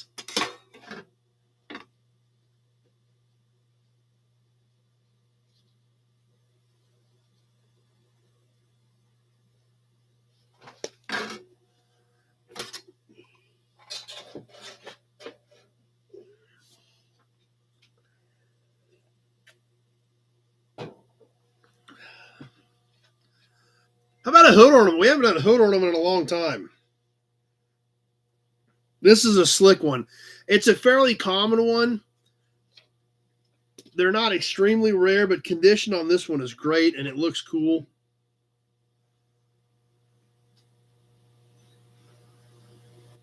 Sounds good, Pappy. Glad you're here. Thanks for the box. I appreciate it. So, who's ready for a hood ornament? A nice, bright, shiny hood ornament. This one,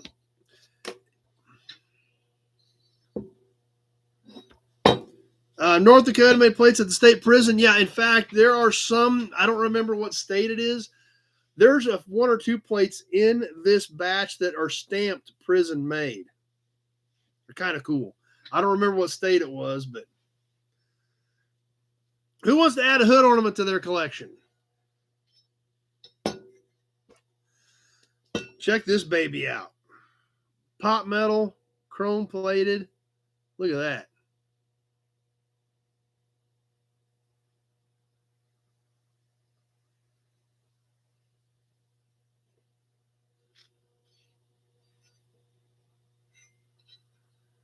This has got some weight to it. It is all pot metal, especially up here in the front where all this bulk is. This is like 49 or 50 era Chevrolet.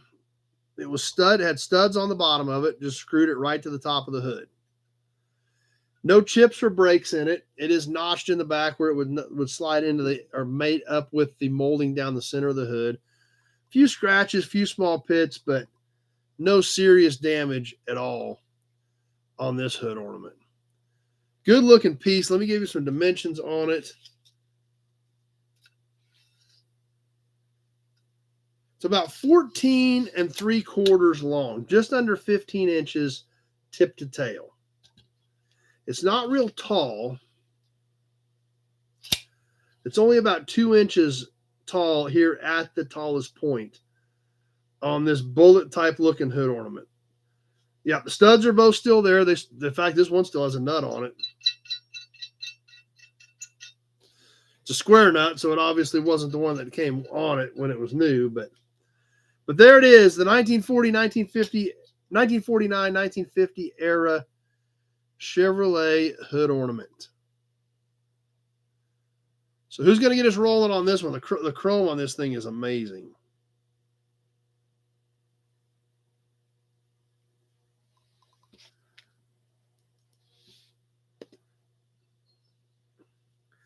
Cool hood ornament there. Waycamp 15. I was like, everybody's saying it's nice, but there's no bids on it. Briggs 5, I got Waycamp at 15. Let's get this thing going on the timer.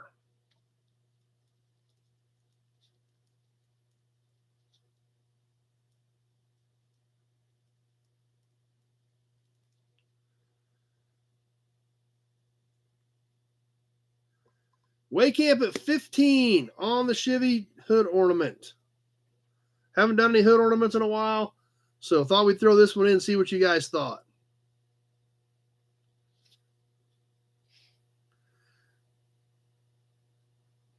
$30 seconds gone, 60 seconds left to go. Yeah, I gave away $100. Yeah.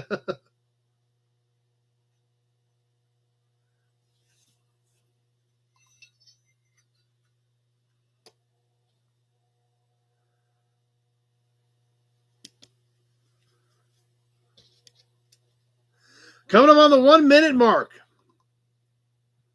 Waycamp at 15. Pretty cheap hood ornament. 1 minute gone, 30 seconds left to go. Kevin L, 25.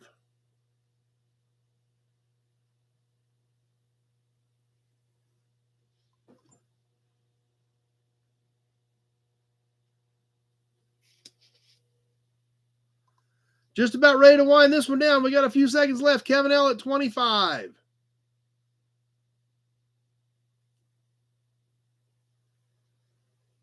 And that does it. Kevin L at 25. Matt had a 26, just a hair too late. Good looking piece. We'll add that to Kevin's box.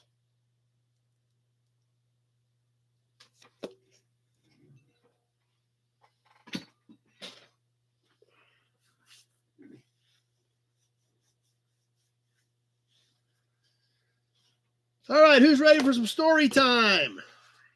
Yes, digging out the old photo album. Going back in time, looking at a car that Dad flipped. Clear back, working on stuff from the 70s, and we've got stuff going up into the early to mid 80s. We're working on stuff from the 70s right now. Going back to a car that he actually bought May 6th of 1976.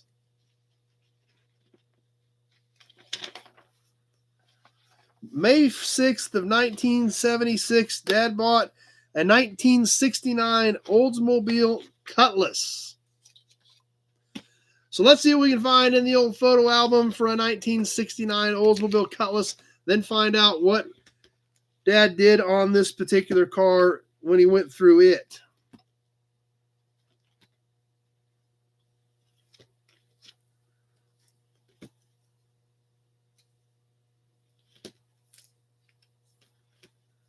There we go. 1969 Oldsmobile Cutlass.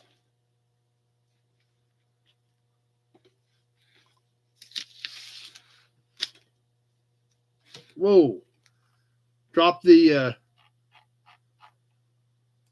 edge of the scrapbook, hit the keyboard.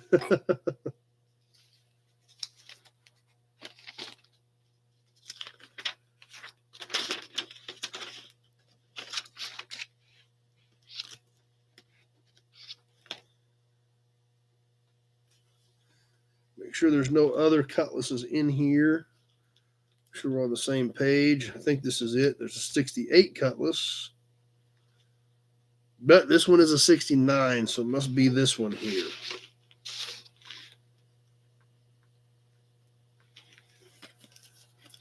On this 1969 Olds Cutlass.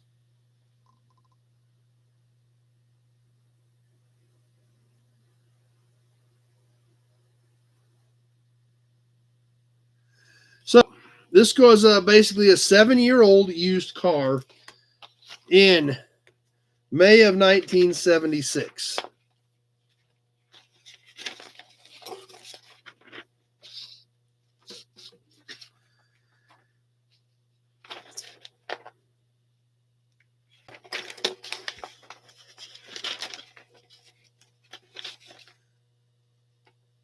It had 83,323 miles on it in 7 years. Dad bought it for $314.50.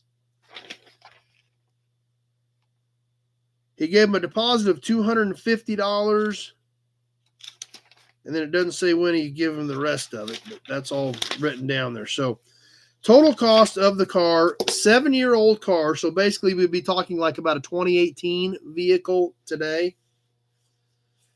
Talking about something that's 7 years old with 83,000 miles on it, bought it for $314.50.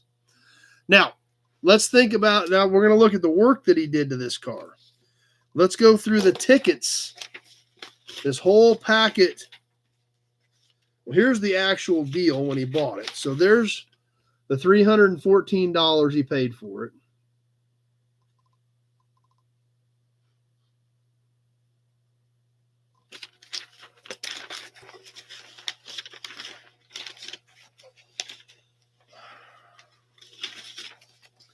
And went out to 281 Auto, which is the salvage yard just up the road from me. Got used kick panels for $4.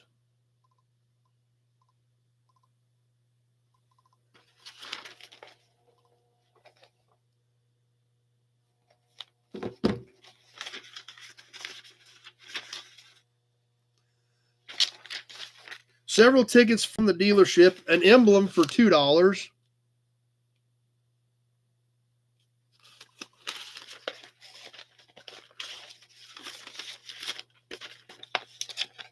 Transmission seals, 82 cents.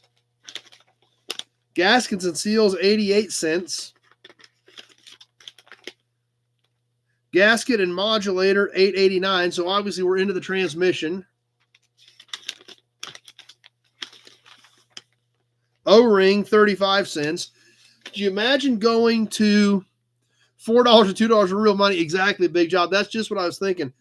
Could you imagine going to the parts store today? And I mean, we're just talking gaskets and seals and stuff like that. We're not talking, big stuff. But literally walking in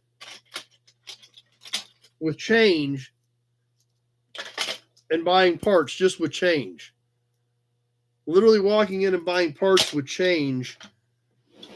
And even if it's just gaskets and seals, literally walking out with parts with change for change. You can't go buy a Harley, a seal or a gasket and buy it with change anymore.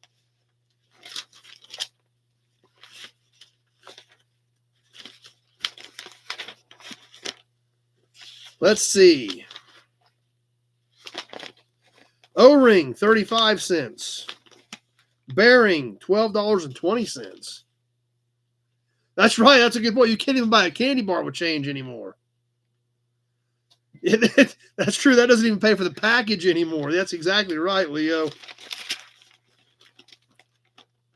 Emblems, $2.08. Carb kit, $4.22. Emblem, $1.82. Clamp, 36 cents. Apparently you can't throw change at the dance club either.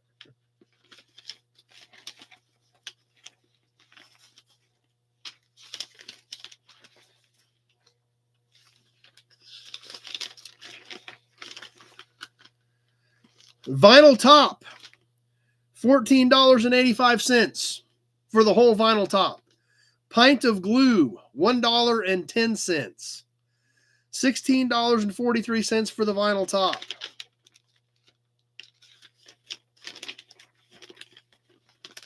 Paint,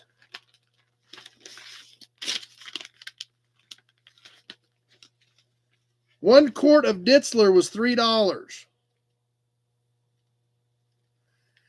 And there's some other 3M numbers on there. And Dad just texted said this was his first full paint job that he did do.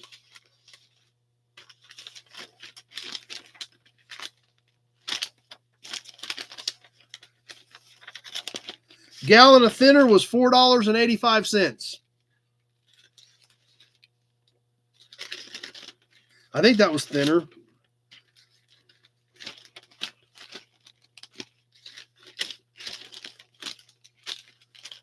Another DuPont number. It doesn't say quantity, but it was $2.47. Passenger side ball joint and a brake hose. Or actually, it was both ball joints. Both ball joints were $9 a piece. Brake hoses were $4 a piece.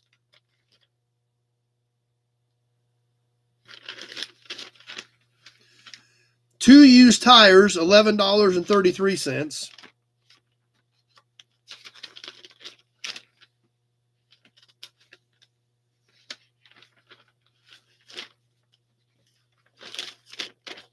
So let's go through the repair list on this 7-year-old 83,000 mile Cutlass.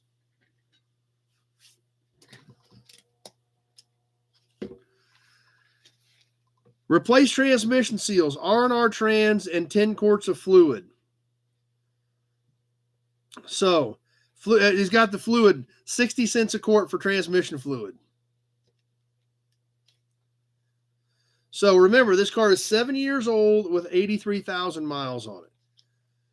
2 ball joints, that wasn't totally uncommon at that point. 2 brake hoses, pack wheel bearings, tune the engine, brake booster, battery cable ends, balance 4 tires, repair exhaust,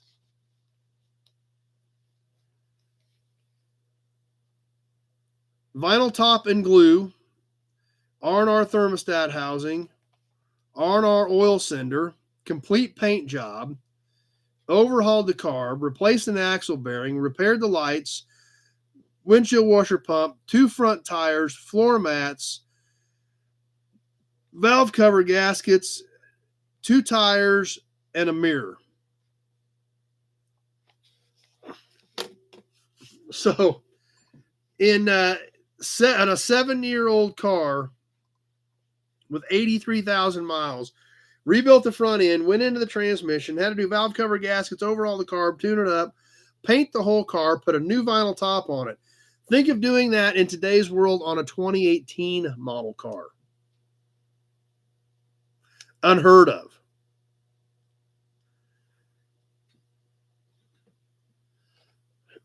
I'm guessing it was probably pretty heavily faded out. It looks like it was kind of a metallic green. I bet it was pretty heavily faded. I don't know if Dad remembers what was wrong with it as to why he had to paint it, but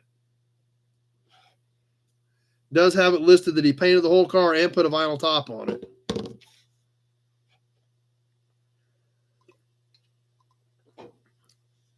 And you got to remember, that's when he was still working out of that single car garage, doing all this in just a basic single car garage without a lot of room.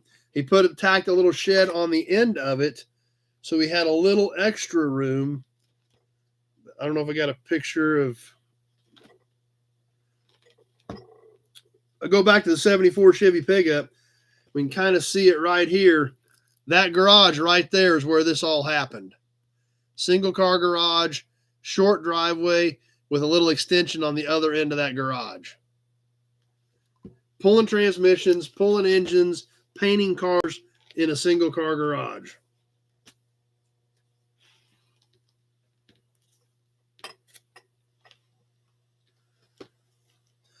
He doesn't remember why it needed painted, but that was also the first car he put a vinyl top on too.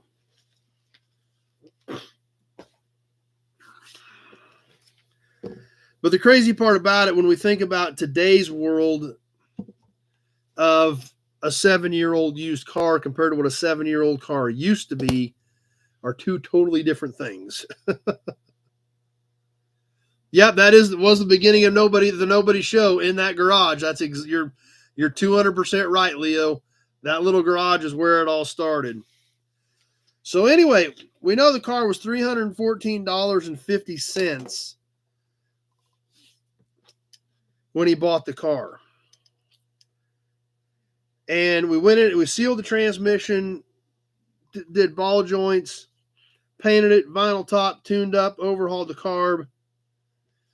And in parts, that's right, Bill. It just shows you what anybody can do if they want to. That's exactly right. So, vinyl top, paint materials, ball joints, brake hoses, transmission gaskets and seals, some emblems and trim, 2 used tires, carb kit, axle bearing, all those parts. Time travel. You're right. This is kind of cool time travel. That's for sure, Leo. Yeah, Dad cranked a lot of work out of that garage, Kenny. That's 100% right. Had $170.14 in parts and materials. You can't hardly buy a quart of paint for that anymore. But paint materials, vinyl top, ball joints, carb kit, emblems, trim, floor mats, kick panels for $170 in parts. Total investment, actual hard money, not counting labor, $484.64 for buying the car and rebuilding half of it. It didn't say he really did anything to the interior, but $484.64 total cost. Labor time, if he had factored in labor at regular labor rate, would have been $535.50. So, because at that time, Dad was working on the line at the Bugles Cadillac dealership turning wrenches.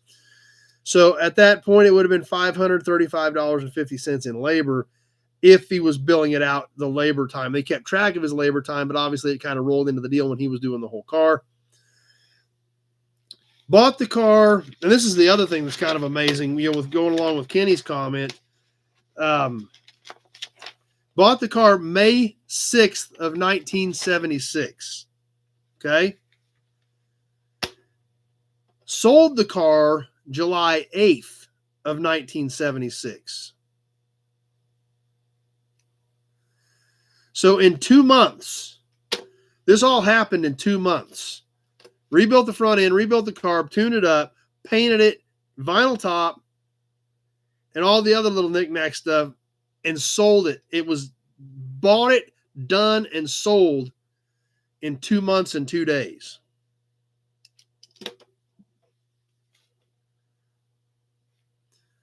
And he actually sold this car to his grandpa. So his grandpa bought it. So it would have been my great-grandpa Ehrlich is who actually bought the car. And he sold it for $1,400. So when you think about it, I don't know what people were making back then. You know, I don't know if you made $5 an hour, you know, turning wrenches at that time. I think that's kind of what he was figuring his labor rate at on here. Well, figuring his labor rate at $7.50 an hour. $7.50 an hour is what he was figuring his labor rate at. And I think that's what their internal rate was at the dealership at that time. So if they traded for a car and it went back to the service department, the used cars were charged $7.50 an hour in labor. So the technicians were probably making $4 or $5 an hour at that point. So if you figure you're making $4 or $5 an hour, if you do flag 50 hours a week, you're making $250 a week. And you know, this car in those 2 months working evenings and weekends made $915.36. So that was pretty good profit for that time period. You know, $900 in today's world isn't much. But that was basically, you know, making an extra month's worth of wages in the evenings and weekends. But that's what you had to do. You know, that's all you can do is keep working. That's what a lot of people at you. They ask me when I sleep. Well, I get up at 5:45 and try to be at the shop by 7 and try to be done by 9 or 10 at night. It's the way it goes. You know, you don't get anything done sitting at home watching TV. You know, my typical day is about 14 hours. That's just the way things are. That's the only way you get anything done, and it's the only way you get ahead. There isn't any other way to do it, unless you win the lottery. But I ain't bought any lottery tickets in a while, so that one ain't going to happen for me. But that's the only way you know you're going to get ahead is you keep fighting it, you keep working, you keep moving forward. It's about all you can do. And that's what Dad did, and that's how we ended up here. And that's where, you know, now we've got a nice car collection and a lot of good stuff. It's the only way you get there is work. And that's what he did, because that's what he had to do. This was May of 76 when he bought this. So I was 1.5 years old when he bought this. And then the other thing, another reason that he had to be hustling is my mom was pregnant with my sister at this point, because my sister was born in December of 76. So they had me to feed and they had another mouth on the way. And Kevin L's first job made $150 a week. So kind of puts it into perspective. So, you know, Dad didn't have a choice. He had to be hustling. And that's all you could do. That's right, Bill. That's the only way you're going to get ahead. You got to keep boogieing. And, you know, I was 1.5 years old and there was another mouth on the way. So, you know, flipping a car in 2 months, there was a lot of late nights and there was a lot of weekends, but that's what you had to do. And, you know, a lot of people ask me, are you going to be around on Saturday if I want to pick something up? If I'm in town and you're bringing money to buy parts, I'm going to sell you parts. Doesn't matter. It's what you got to do. So that's how we ended up where we're at. It all started from hustling jobs like this on this 1969 Oldsmobile Cutlass two-door hardtop.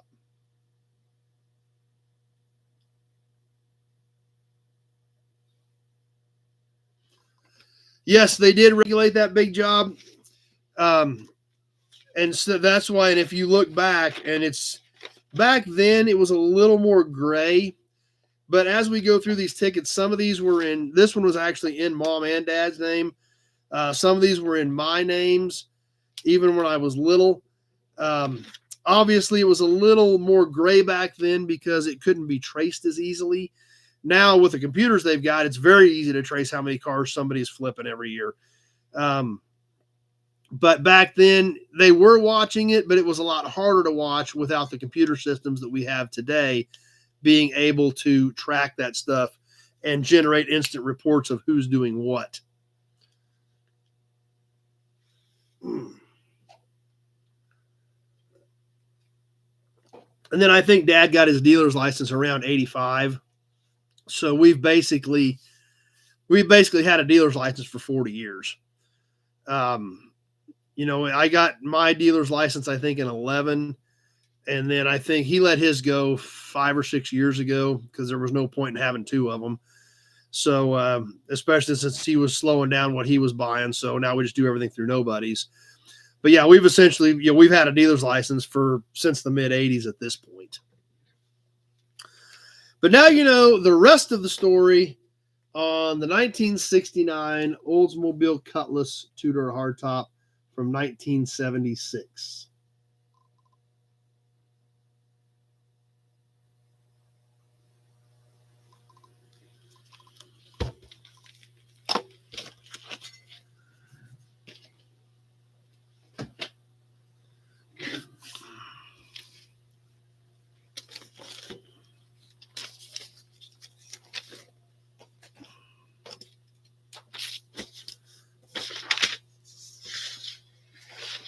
Why don't we sell something?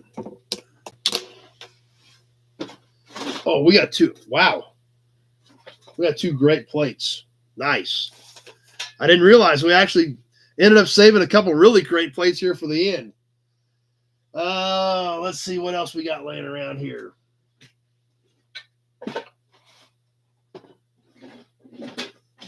Oh, we got a cool cap too. My first job, pay you, and you want to eat, you do chores. That's a good way to put it. I like that. Man from the farm. You want to eat, go do the chores. Real simple. And that's exactly right. Big job. When Dad did do these cars, obviously he went through them tip to tail, and made sure that what he was selling, was ready to go down the road. Obviously, there is, the things are mechanical. Not everything was perfect, but he did go through them pretty well, and that really helped make kind of keep things tied together, and made sure that when he sold it, hopefully he didn't see it again. But and that's right. A lot of the stuff that's popping up on Facebook Marketplace, you don't know a thing about it. Maybe held together with bubble gum. You don't know, but that definitely happens sometimes. There's no doubt about it. Let's sell a plate. Then we'll talk about the raffle. Then we'll sell a few more things. Definitely getting some age on this particular plate. Kind of a different size and some different colors. Going up north. And you notice we haven't done any Kansas plates tonight. We're doing all kinds of other stuff. This one going just north of Kansas. Bought an 80 Chevette for $100. Drove from North Dakota to Virginia and back. Wow. That's a lot of miles in a Chevette. Going just north of Kansas to our friends in Nebraska, going all the way back. Kind of crazy to think. 86 years. Is that right? Yeah. 86 years to 1939. This is kind of different plate. It's a little bit different size, and it's a little bit different colors. It's kind of a gray background with black letters, and it's not really an off-white. It's actually kind of more of a gray. The backside even looks a little bit more gray. It is all stamped, as you can tell. Nebraska in 1939. Kind of, like I said, kind of an odd size on this particular plate. It's 10 5/8. Kind of an odd length. 10 5/8 long. And 5.5 tall. So the height is pretty normal, but 10 5/8 long on this 1939 Nebraska plate. I think 73 was the county in Nebraska, if I remember correctly, on what we've talked about on some of the other Nebraska plates that we've done.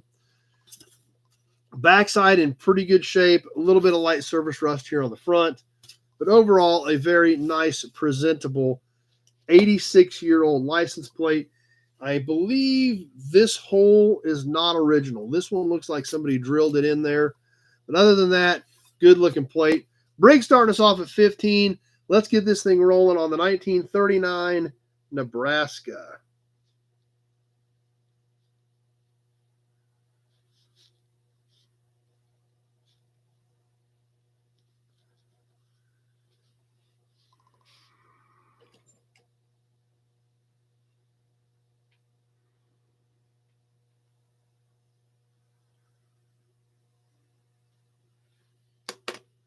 Coming up on the 30-second mark.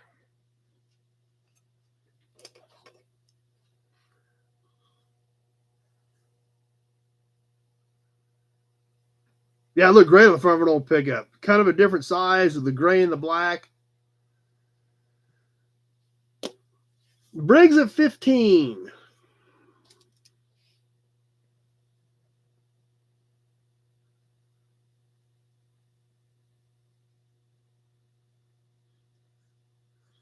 One minute gone, 1 minute left to go. Excuse me, 30 seconds left to go. 30 seconds left. Briggs at 15. That's all we got. Kind of surprising for a plate of this era.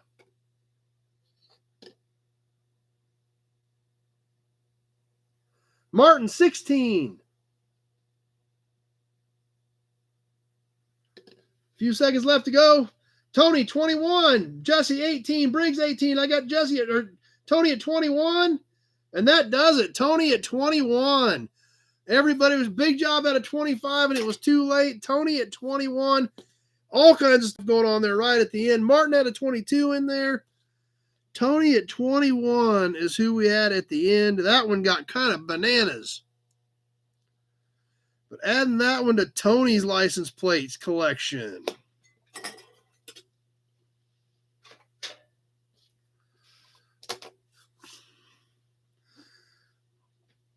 All right. Raffle time. Let's talk about the raffle for a minute. Just a few entries this week. I think I want to throw something else in with this one. The Structo ramp side pickup. We checked this thing out last week. The condition is amazing on it. I should be keeping it, but I'm not. I'm adding it to one of your guys' collections. No box, but this thing is as close to new old stock as you're going to get. I have not touched this. No painting, no touch-up, no nothing. It does have a little chip, a couple little chips over here in the door. But great looking piece. The bed in here is plastic. The rest of the truck is metal with the exception of the tires. There goes the hearts. You guys are digging the Structo. Cool looking piece. Excellent condition. A great toy.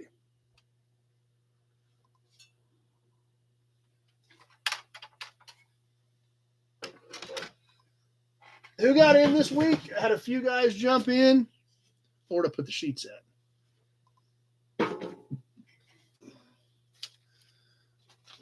My sheets didn't make it back into the can. That's all right. There's only a few names in here. Obviously, Zach's got his in, as well as Randy Ellenberger and Austin McCoy in the big Buick oil can at this point.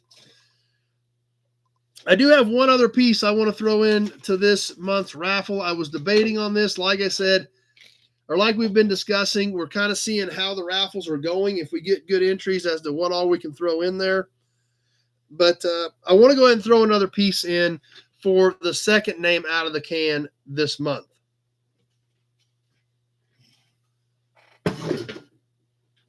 Another toy going into the raffle. Obviously, the first prize is the big ramp truck. Second place, man, this is great.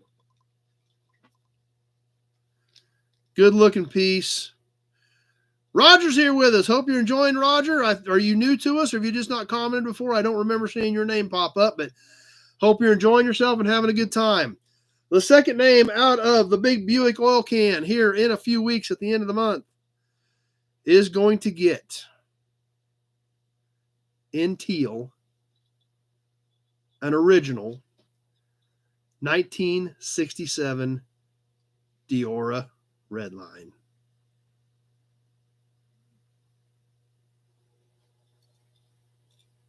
Now, this does have a little bit of chipping. I'm not going to say it doesn't. Not bad, though. There goes the hearts. The Diora, a great red line, an extremely popular, very well-known red line. Bill's got his hand up. Dated 1967, all original paint, in teal, the 1967 Diora red line. Not a bad second prize. Just send it to Bill. So I hope that you guys are liking this, and I hope it helps bring up raffle entries so we can keep doing this. But I'm just going to go ahead and throw that out there right now so you guys know what we're talking about. And then, of course, the third name, once again, will get entries into the next month's raffle. So hopefully this works out for you guys, and hopefully we can generate some more interest in the raffle since it's been kind of weak a little bit here lately. But I think that's a great piece and an awesome addition to the raffle.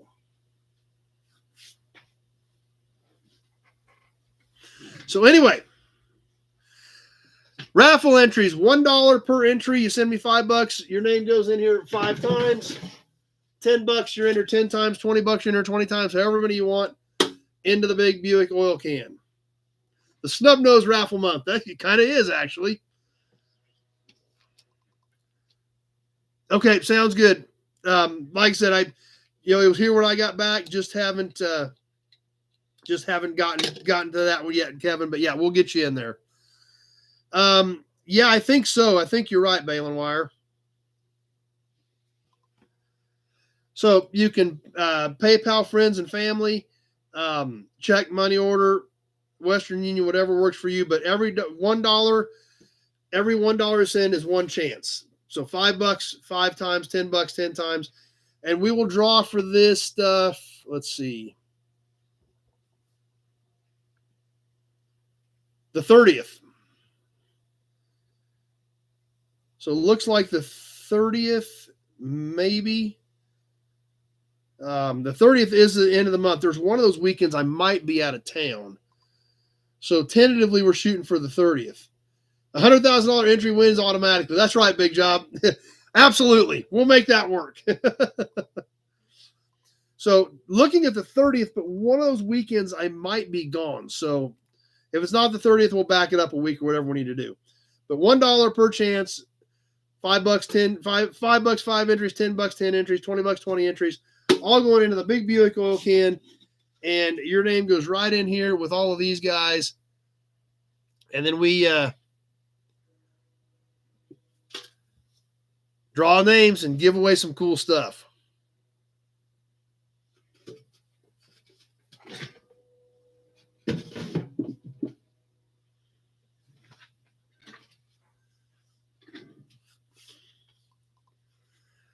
All right. So I hope you guys are excited about the second prize. I decided to go ahead and throw in and make it for even a little more fun raffle for this month. All right, let's sell a couple more pieces. Let's do another cap. We had a lot of fun with the Crosley cap. Let's go back to a Chevrolet cap for our bow tie friends. This is kind of banged up and chipped up, but I think because it looks familiar to one that's in Old Cars Weekly this week, I think this is mid-30s. They got a 34 Chevy in Old Cars Weekly, and the cap kind of resembles this. Without actually being there physically, it's kind of hard to tell by looking at pictures. But I think this is mid-30s. So considering it's 90 years old, I guess it deserves to have some scuffs and some scrapes and some dings and some dents and a little bit of some thin chrome after years of use on this cool bow tie cap. Now, obviously, you can see a lot of the shine has gone off of this thing. Even some of the chrome or the finish is actually worn off the sides of it. Lots of little dings and dents.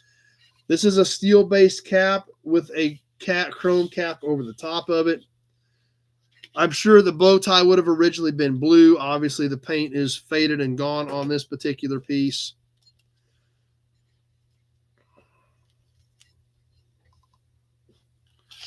This cap is a little over 9, about 9 1/4 in diameter on this particular Chevy cap.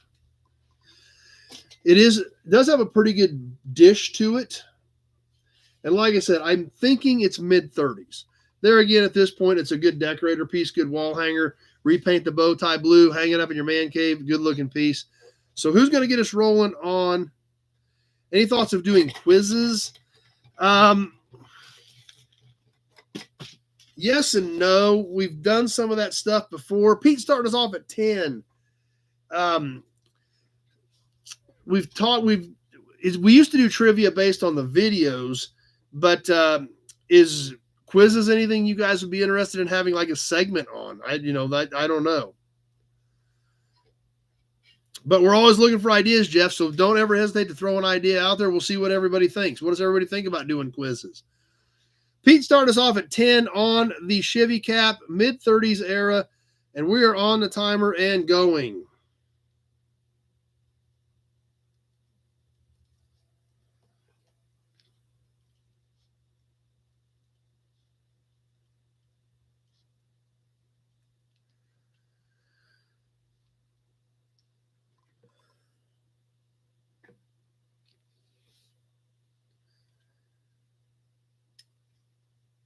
Takes a lot of thinking, especially when you're drinking.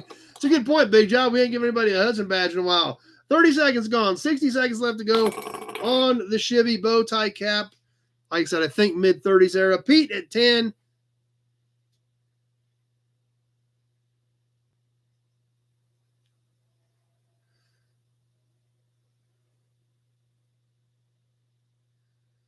Coming up on the 1 minute mark.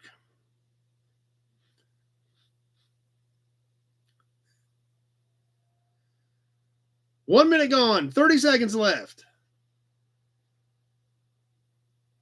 Yeah, that's true. I don't have any fit. Well, sometimes something may have to go. If we have something you guys don't like, we can always take something out. We're coming down to the end on this one. Pete at 10. For Kevin at 12. We still got a little bit of time left, but we're getting thin. Kevin at 12. Pete, 14.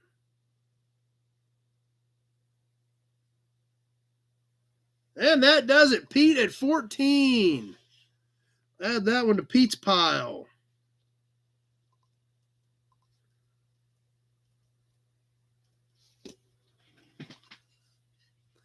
Quizzes are fine as long as there's no homework. Yeah.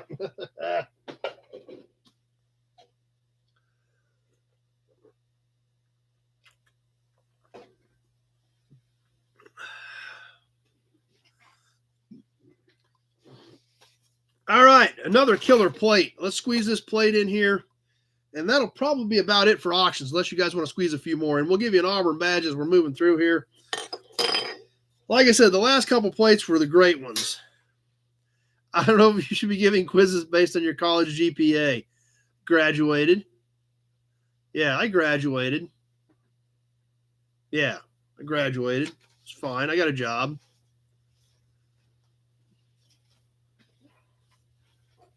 Yeah, so don't be knocking me.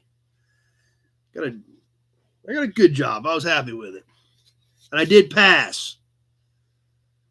Right? That's all that matters. You passed, right? You graduated. That's right, Tony. We're always learning. That's what matters. We're always learning. I got passing grades. May not have been high passing grades, but they were passing grades. So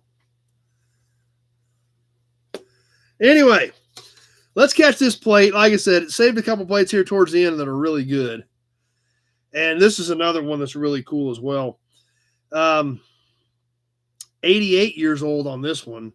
And going to some of our friends to the northeast of us.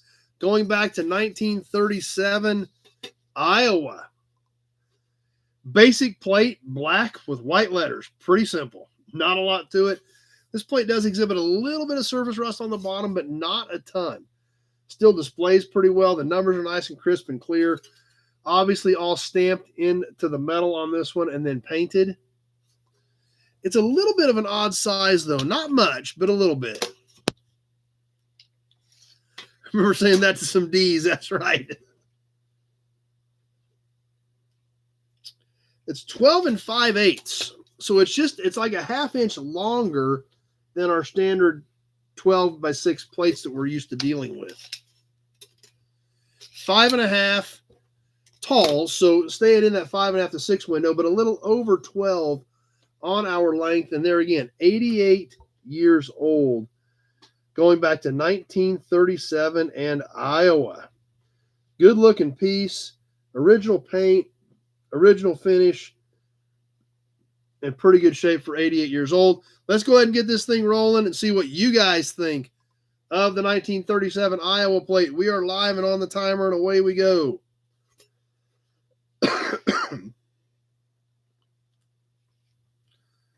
Briggs, 12, Winnesheek County.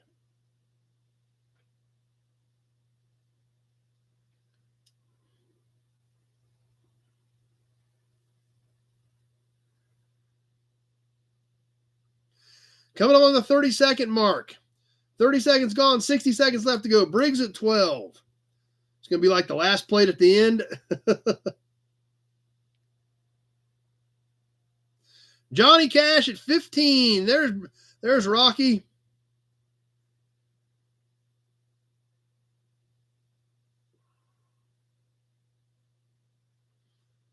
Kevin, 18.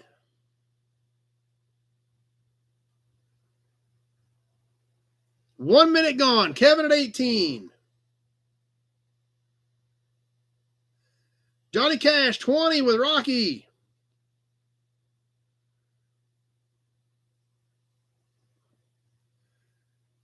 Wrapping this one up, getting close to the end.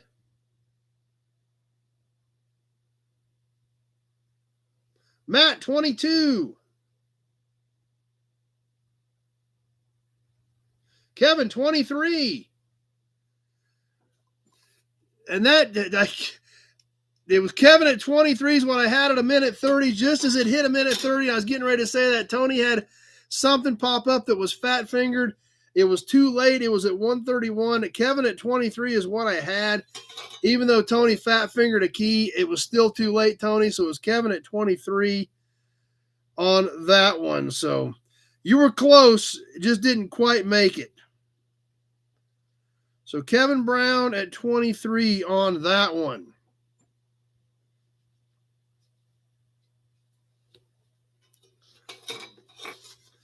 And I'm glad you guys are here with us, because I didn't know if Rocky was going to be on with us tonight or not. Johnny Cash is hanging out with us.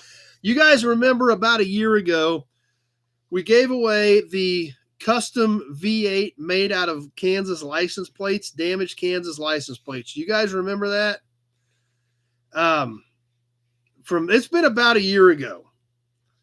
Who remembers that big V8? We had it hanging up here. I think Big Job won it, if I remember correctly.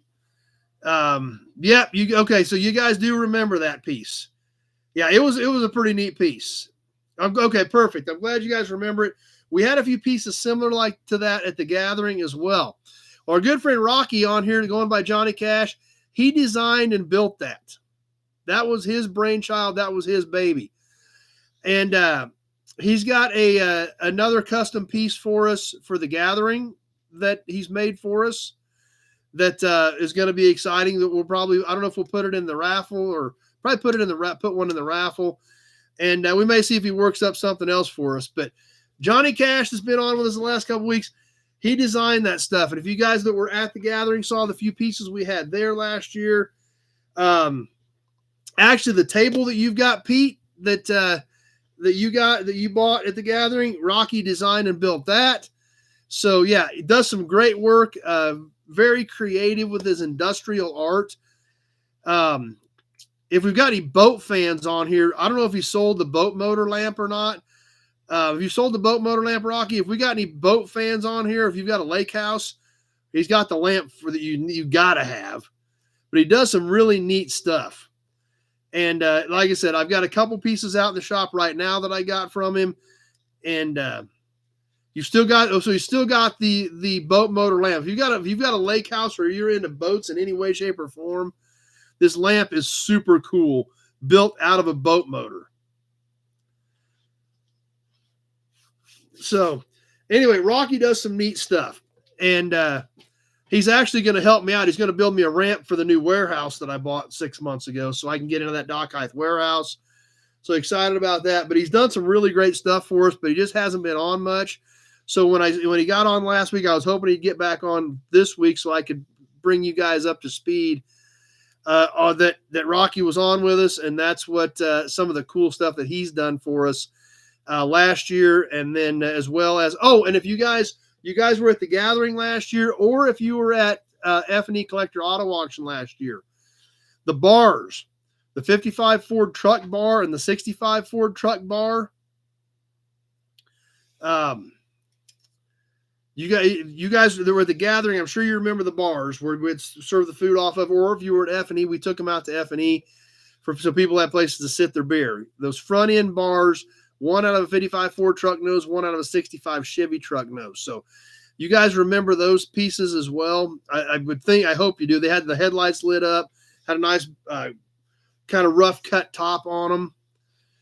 Rocky built those as well. He designed and built those as well. So done some really great stuff for us, and pretty exciting. So, and we'll see. Maybe we'll get another piece or two. That's right. That's we stacked up all that good food on them. So we'll see what else we can come up maybe for the gathering, or maybe we'll get a.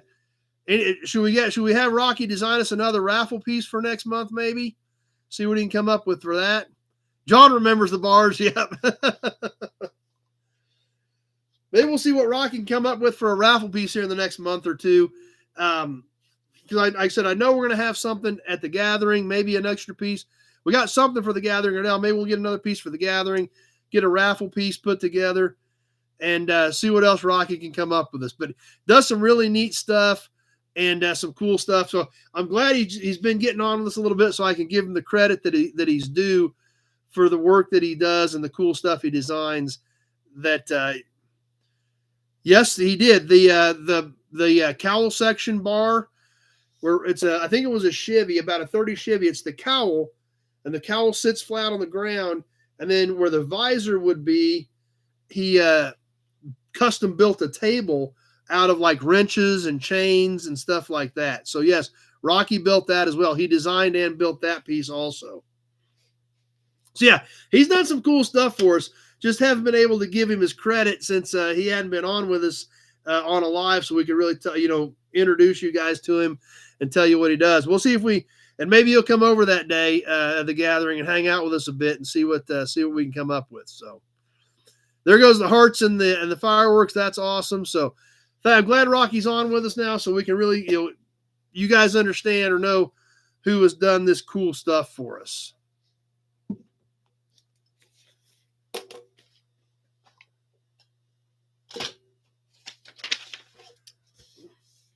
And who knows? We don't know what we're going to see next out of him, so which is kind of fun sometimes.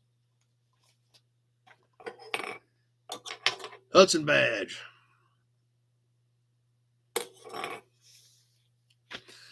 Let's touch on magazine a little bit.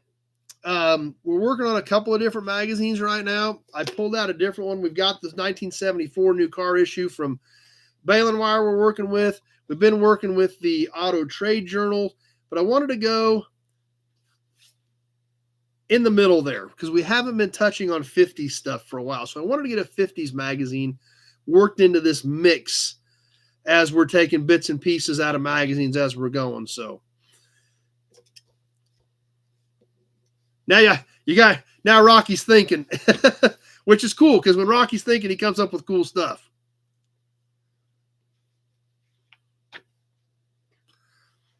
So the next magazine we're going to work into the mix, and obviously we're getting close to the end of where we need to wrap up tonight.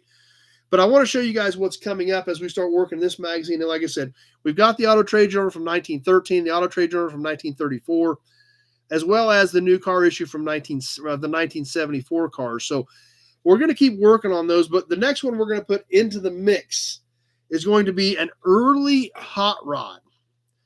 A very early hot rod, not the first year or two, but a very early hot rod from October of 1951. We'll just take a minute and check out the cover of this thing. Cover price of 25 cents. Cover our color shot on the photo. We'll just take all this in for a second.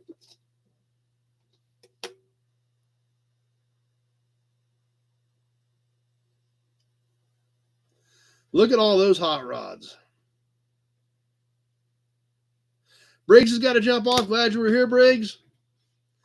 Hearts are still flowing. That's awesome. So we'll touch on the inside of this and then go ahead and get ready to jump off tonight, just to give you guys a hint of what's coming up.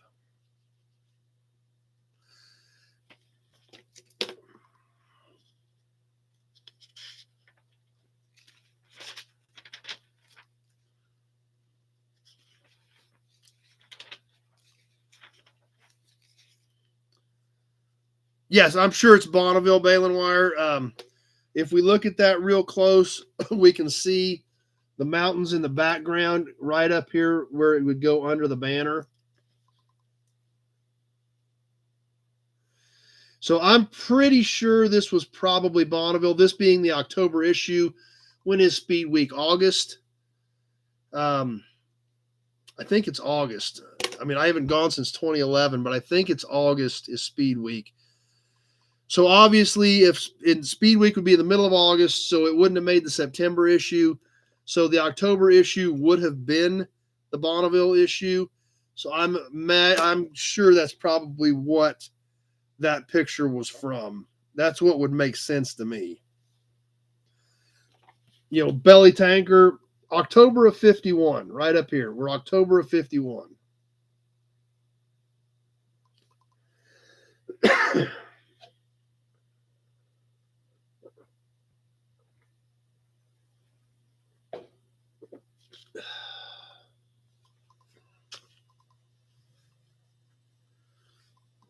Okay, so August is correct. Yeah. Okay. That's what I was thinking. It was mid-August. Sounds great, Leo. Glad you were here. Let's just catch a first couple of articles to give you a sample of what's coming up in this magazine.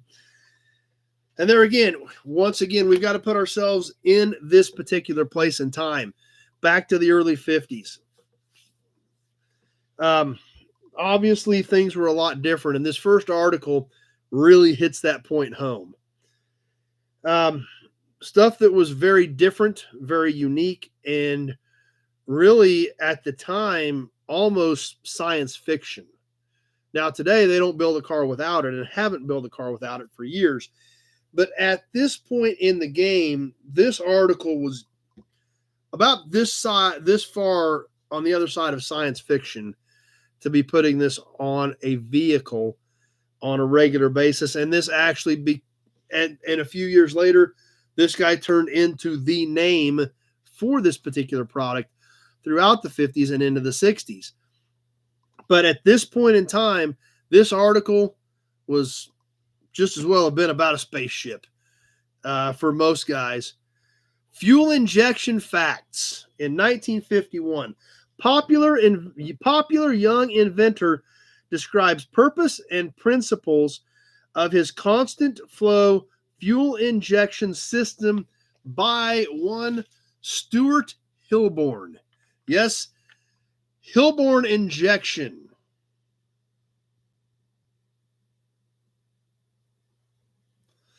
So in 1951, like I said, this has just as well been an article about a rock ship. Today, they haven't built a car without fuel injection in decades. In 1951, this has just well been an article written in Greek for most people. Obviously, Hilborn injection. Hilborn became the name throughout the 50s and into the 60s on race cars and everything. They were the fuel injection experts. There's no doubt about it. This was the very beginnings of it. Stewart and the prototype injector. This unit was a beautiful piece of workmanship. Yes, literally Stewart Hilborn and the prototype injector setup. And that's right. Carburetors were king for another 35 years after that. That's completely right.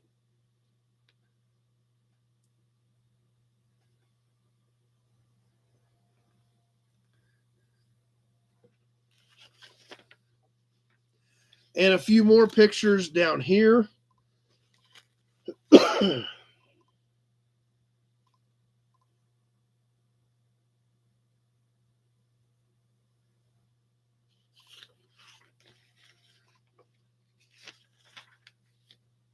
And as we flip the page, a few more pieces. This is all, experimental, almost space age stuff in 1951.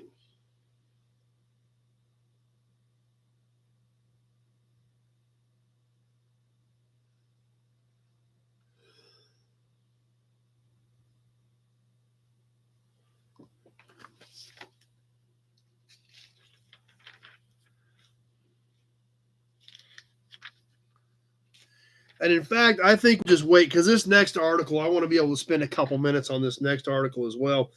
And we're coming up on that 2.5 hour mark, which is 10 o'clock Central Time. I know you guys back east, it's pushing 11. So we're going to save the rest of this because there's this next article there again. What it's talking about was almost space age for the time. So I want to be able to spend 3 or 4 minutes on that article and to talk about it and where we were at in that place and time. So let's go ahead and save that for later. But obviously some really cool, interesting stuff coming up in that October issue of the 1951 Hot Rod magazine. With that, we'll go ahead and get ready to wind down. What do you guys think about the auction format? What do you guys think about mixing stuff in throughout the night? Do you like it? Do you hate it? Was it more fun? Was it more exciting? Did it screw things up too bad? Kevin L. likes it. There's a vote for it. Pete likes it. There's a vote for it. I'll keep a little tally mark here as we go. So curious as to what you guys think about changing some things up tonight. Thanks, Tony. Appreciate that. Well, Kenny likes it. Big Job likes it. Copper Wire likes it. If we get people that hate it and want to go back to just doing it all at once, we can. I think it livens things up. I think it makes things more interesting. Kevin likes it. Not sure what John was, Tony. I must have missed it. Good. Okay.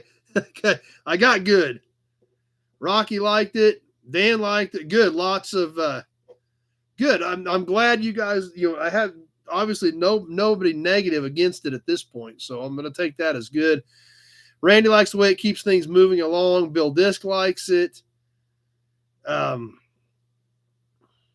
Wire's good. Yeah, it gets kind of tough to type on a phone. Kenny does like the way it mixes things up, so that's good. I'm glad you're with us on that. Which is what I'm trying to do. So far, I mean, that was like 15 people immediately that like it and like the just throwing it in here and we go. And it's not a big deal for me to do. I just make sure I've got it all over here at the beginning, and then I just reach down and grab something, and away we go with it.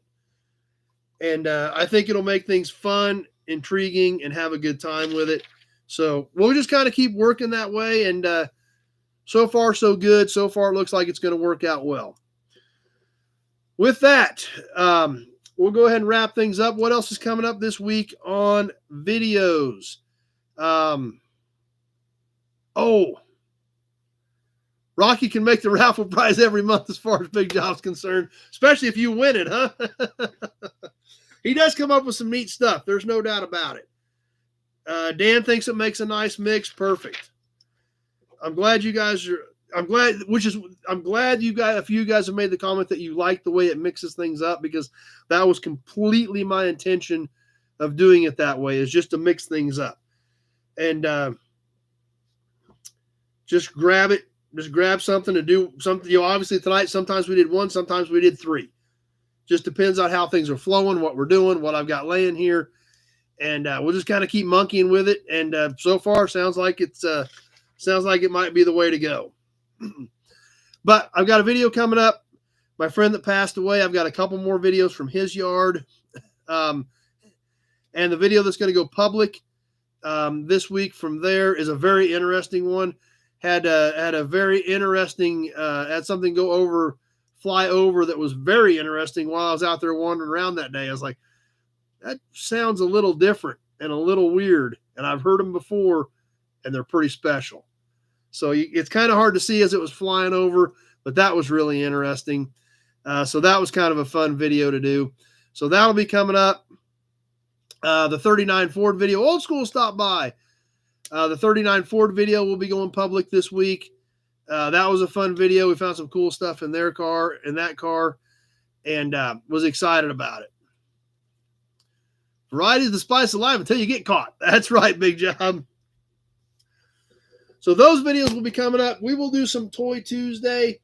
I've got the box from Pappy, but we'll probably check out a few of the things he sent us, but we'll have a few other things mixed in as well. Old School will be 46 on Wednesday. Happy birthday to Old School.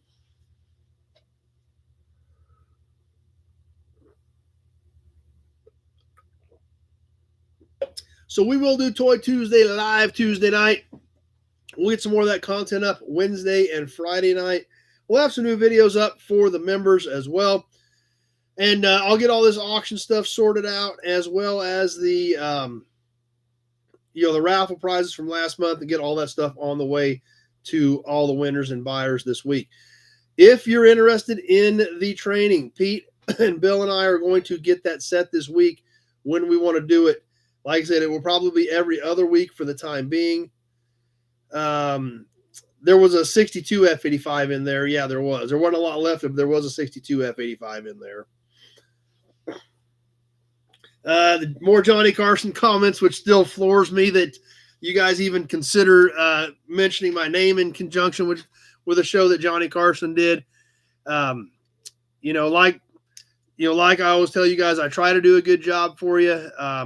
I know I don't always do a good job, but I try to do a good job. I try to be prepared. I try to keep things moving. I hope this new auction format will help keep things moving along even better.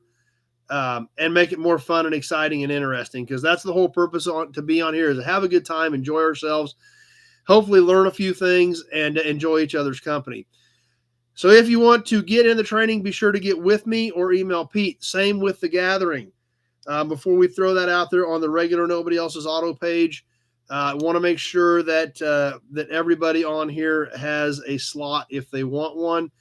And we'll see what happens, and hopefully it'll be a pretty fun weekend. So it's going to be here before you know it. So don't want to forget about it. Want to make sure we're planned well in advance and have everything ready for that.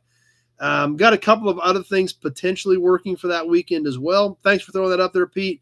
badboychevrolets@gmail.com. Pete's email address to get a hold of him on any of that. Okay, yeah, and I don't know when I'm going to be down there again, or what we're going to be able to do down there from here on. So, but anyway, I will be down there at some point this spring. Just don't know when for sure.